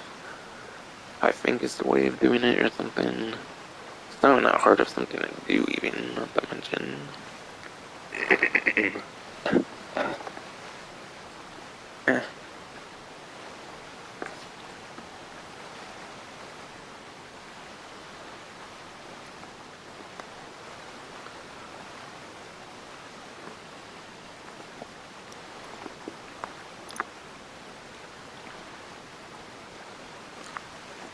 And yeah, this seems to be the last of the arena discounts.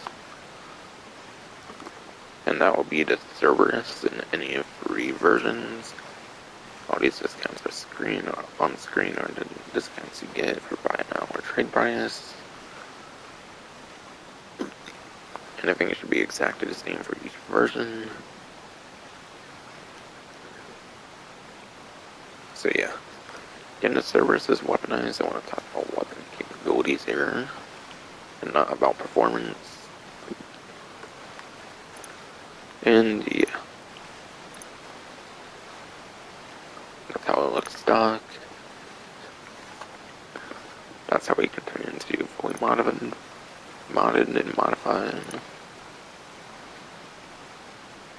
But yeah, as I was mentioning, this is a pretty good vehicle in like one particular arena mode, I would say, and that would be Bomb Ball. Because Bomb Ball has those like goals that you have to like score with those bomb balls with. So because it's a huge bulky vehicle, it's probably like the longest.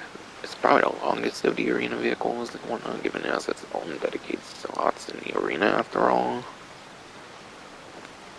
That makes it very useful for Bomb Ball because you can goal block pretty easily with the Cerberus. As scummy as it is to block the whole goal with the Cerberus, it's pretty fucking funny. Is that kind of like funny niche though? So that alone definitely makes it absolutely worth getting. Plus, for your arena slots have to be Cerberuses as well. Cerberus has free dedicated slots in the arena. Cerberus has free dedicated slots in the arena, and there's like extra large slots where you store vehicles. Only the Cerberus can go in those. So since it has 4 slots, you might as well buy them so you have as much vehicle storage as possible for every vehicle in the game. Since only that vehicle can use a couple of spots in the game for storage.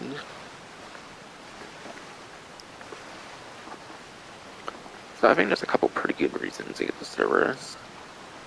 And yeah, it's not very good weapon capability wise for free mode. It's limited to like flamethrowers, and you have to be pretty close to what you're hitting and whatnot. So I feel its free mode usage is pretty limited.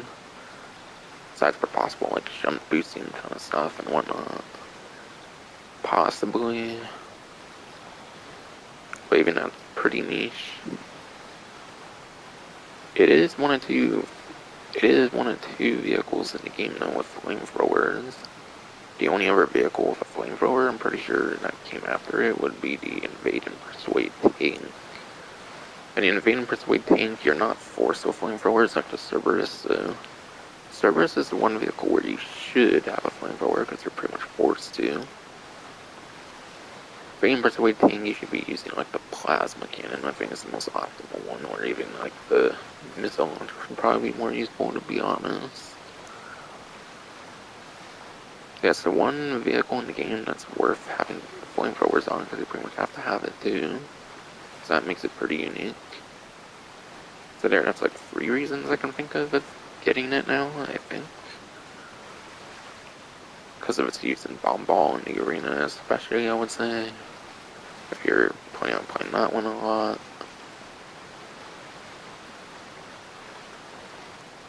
And yeah, because of flamethrowers. I chose the Feeder Shock one to show here, by the way, because the flamethrowers on this one are plasma flamethrowers, which is pretty fucking cool, like aesthetically and whatnot. The plasma flamethrowers are definitely pretty awesome aesthetically.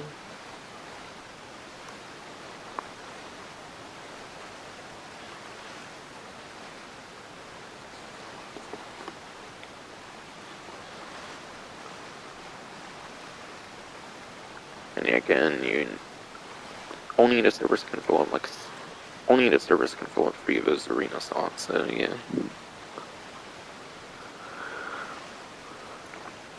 And yeah, I should take care of every arena discount for the event.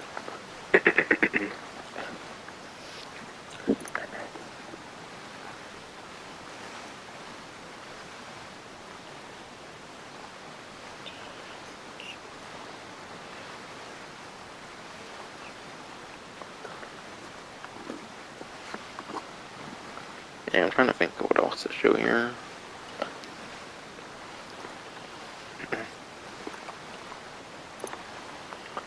I'm gonna show this real quick, kind of to show kinda one of the discounts. But yeah, the vehicle workshop itself is not on discount, but it has to do with the vehicle workshop here. I'll read the little paragraph here. But yeah, there is 50% off of the Monty Tech upgrades.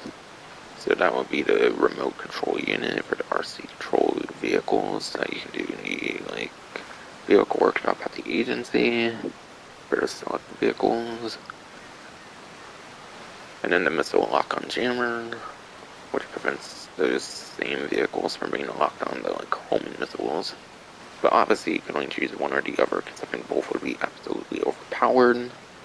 Usually I recommend the missile control jammer for most vehicles, but there's definitely certain ones where the RC control unit can be kinda nice. Especially that new electric car one I imagine from Colonel Enterprise should be pretty good for that remote control unit, for example. Because of it being electric and all that, and being able to sneak up more and whatnot.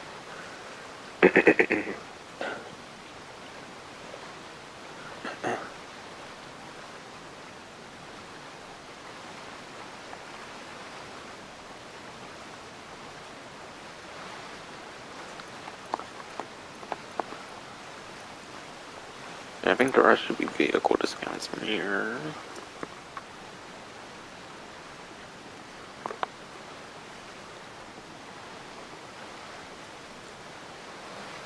If I have any more to go over, that is. I think I have one more at least. But yeah, I talked about the Blade, that was Test Track. Gargoyle, that was done. Weevil, that's done. Penetrator, that's done. Vision was talked about. Raiden, Gale. So I think that only leaves the Obey Eye Wagon here then, from Contracts Update. And that was one I previewed when searching for another vehicle. It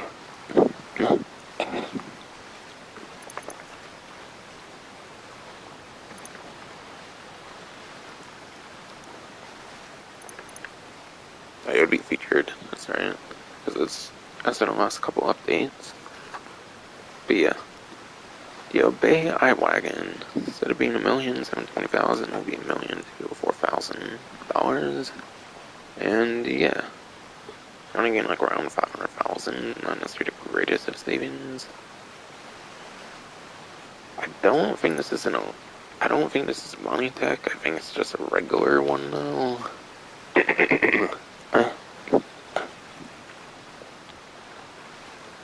So yeah, you are not going to get the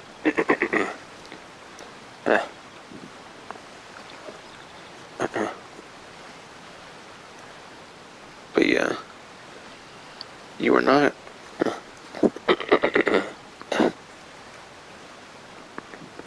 sorry, shitty fucking throw that down, man.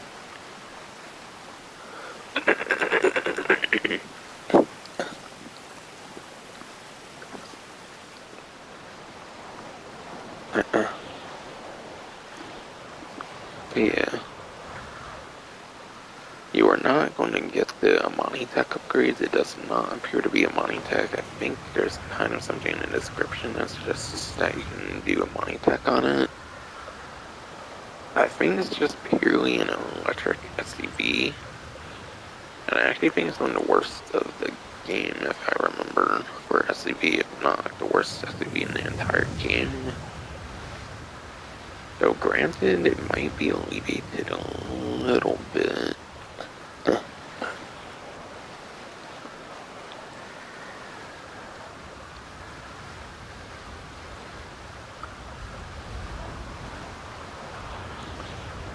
But yeah.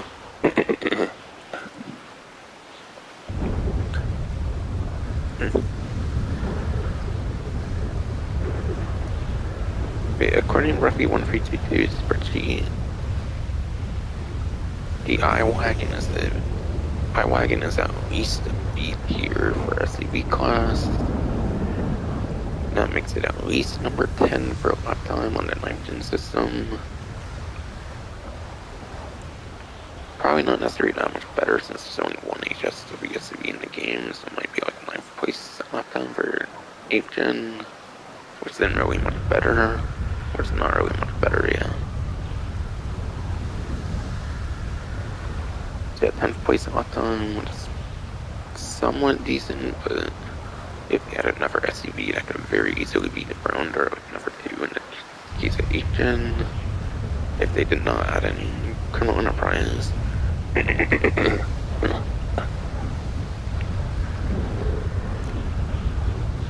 yeah, that's if they did not add any Colonel Enterprise or whatever, which I don't think they did. I think the placement's are right. place lap time, and then 40th place top speed. And there's exactly 40 SUVs in the game. However, though, I think it's the only electric SUV in the entire game, so that does explain why it has the worst top speed of the SUV classes. I think it's the only electric SUV in the entire game, and electric cars' main weakness is that very bad top speed.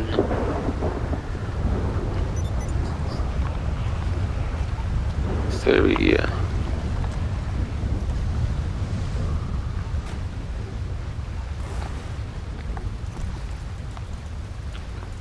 Speaking of iWagon, though, I did actually want to go to the agency, because I think I've been forgetting to do something.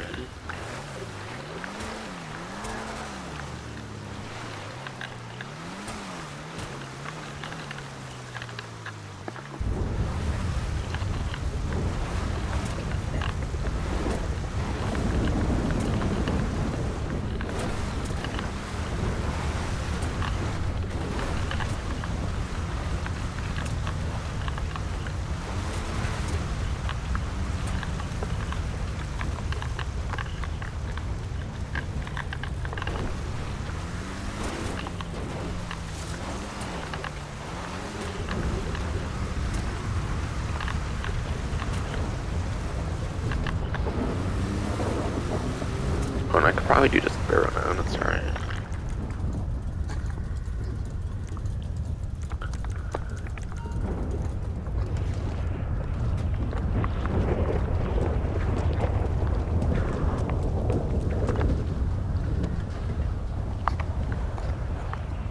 But yeah, I want to actually go back to the agency. The reason I want to go back to the agency actually has to do with the iWagon.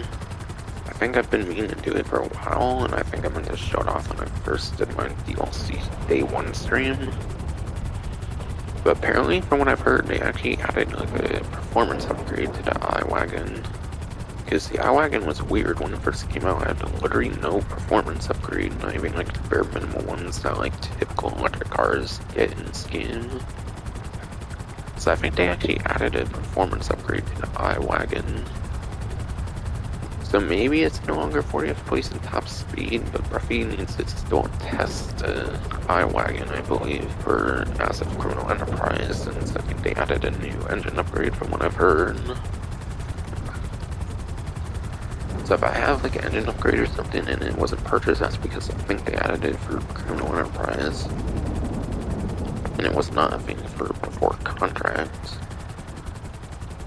So maybe it could improve that lap time a bit, for all I know. Maybe top speed even, but yeah, top speed's already worse, so I'm not really expecting much improvement there. If it did get a new one from what I've heard, at least. I did want to kind of check that. So I think I've been meaning to do that, but I have not remembered to do that.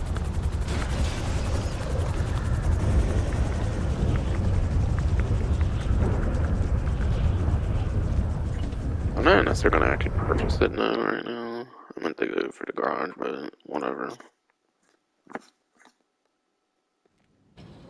I kind of mainly just want to show it off. I think it's something added later on. But I cannot believe I just went through there instead of the garage. God damn it.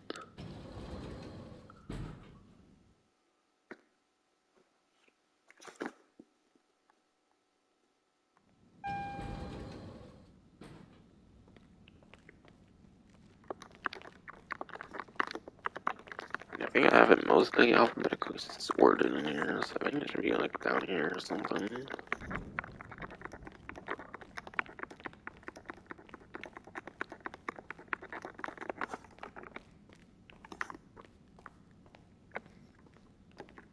Okay, here it is. Wagon.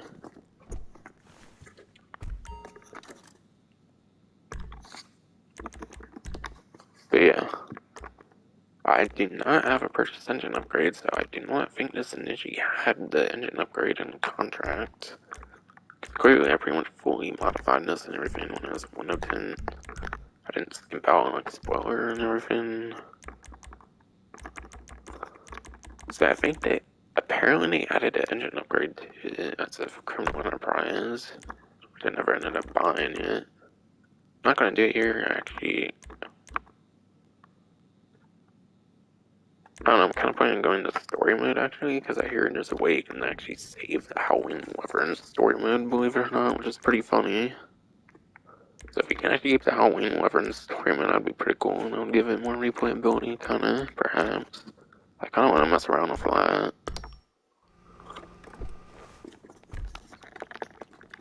It won't be my... It will be a bit of a different way of ending the stream, because I'm pretty much done here at this point. But yeah. That 40th place top speed and that 10th place in lap time puts into account without an engine upgrade.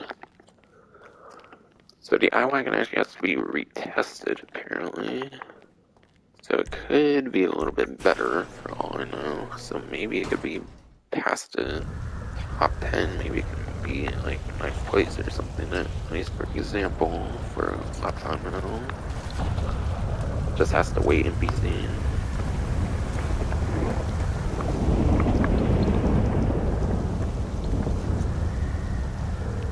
Still probably bad as shit though for top speed though again. You calling for some wheels?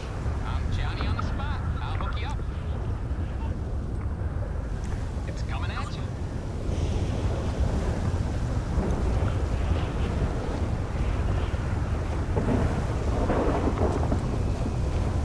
But yeah.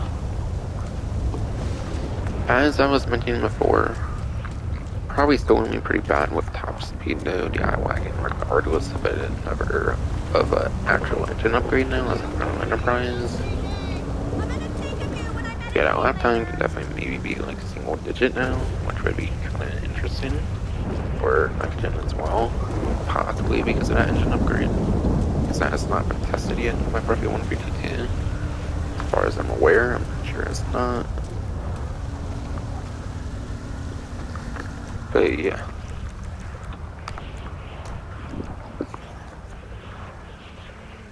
GG to auto-save the game on 910 since the clothing thing doesn't always seem to be the most reliable.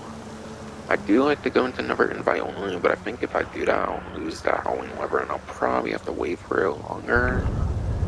So I'm just purely gonna do the clothing thing there that I did to try to force a game save. But apparently here, if you go back to story mode, apparently it's possible for the lever to, like, persist there, which is interesting. I want to test that out myself here. I'm not sure if it's more complicated than just simply going back. Oh shit, yo, it kind of looks different, I think. Alright, take it.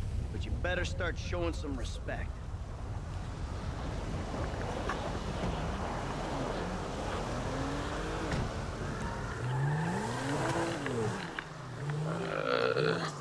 Okay, is it different? It's a little weird. It's not like all green and stuff. Can't tell if it's just drugged right now. It is.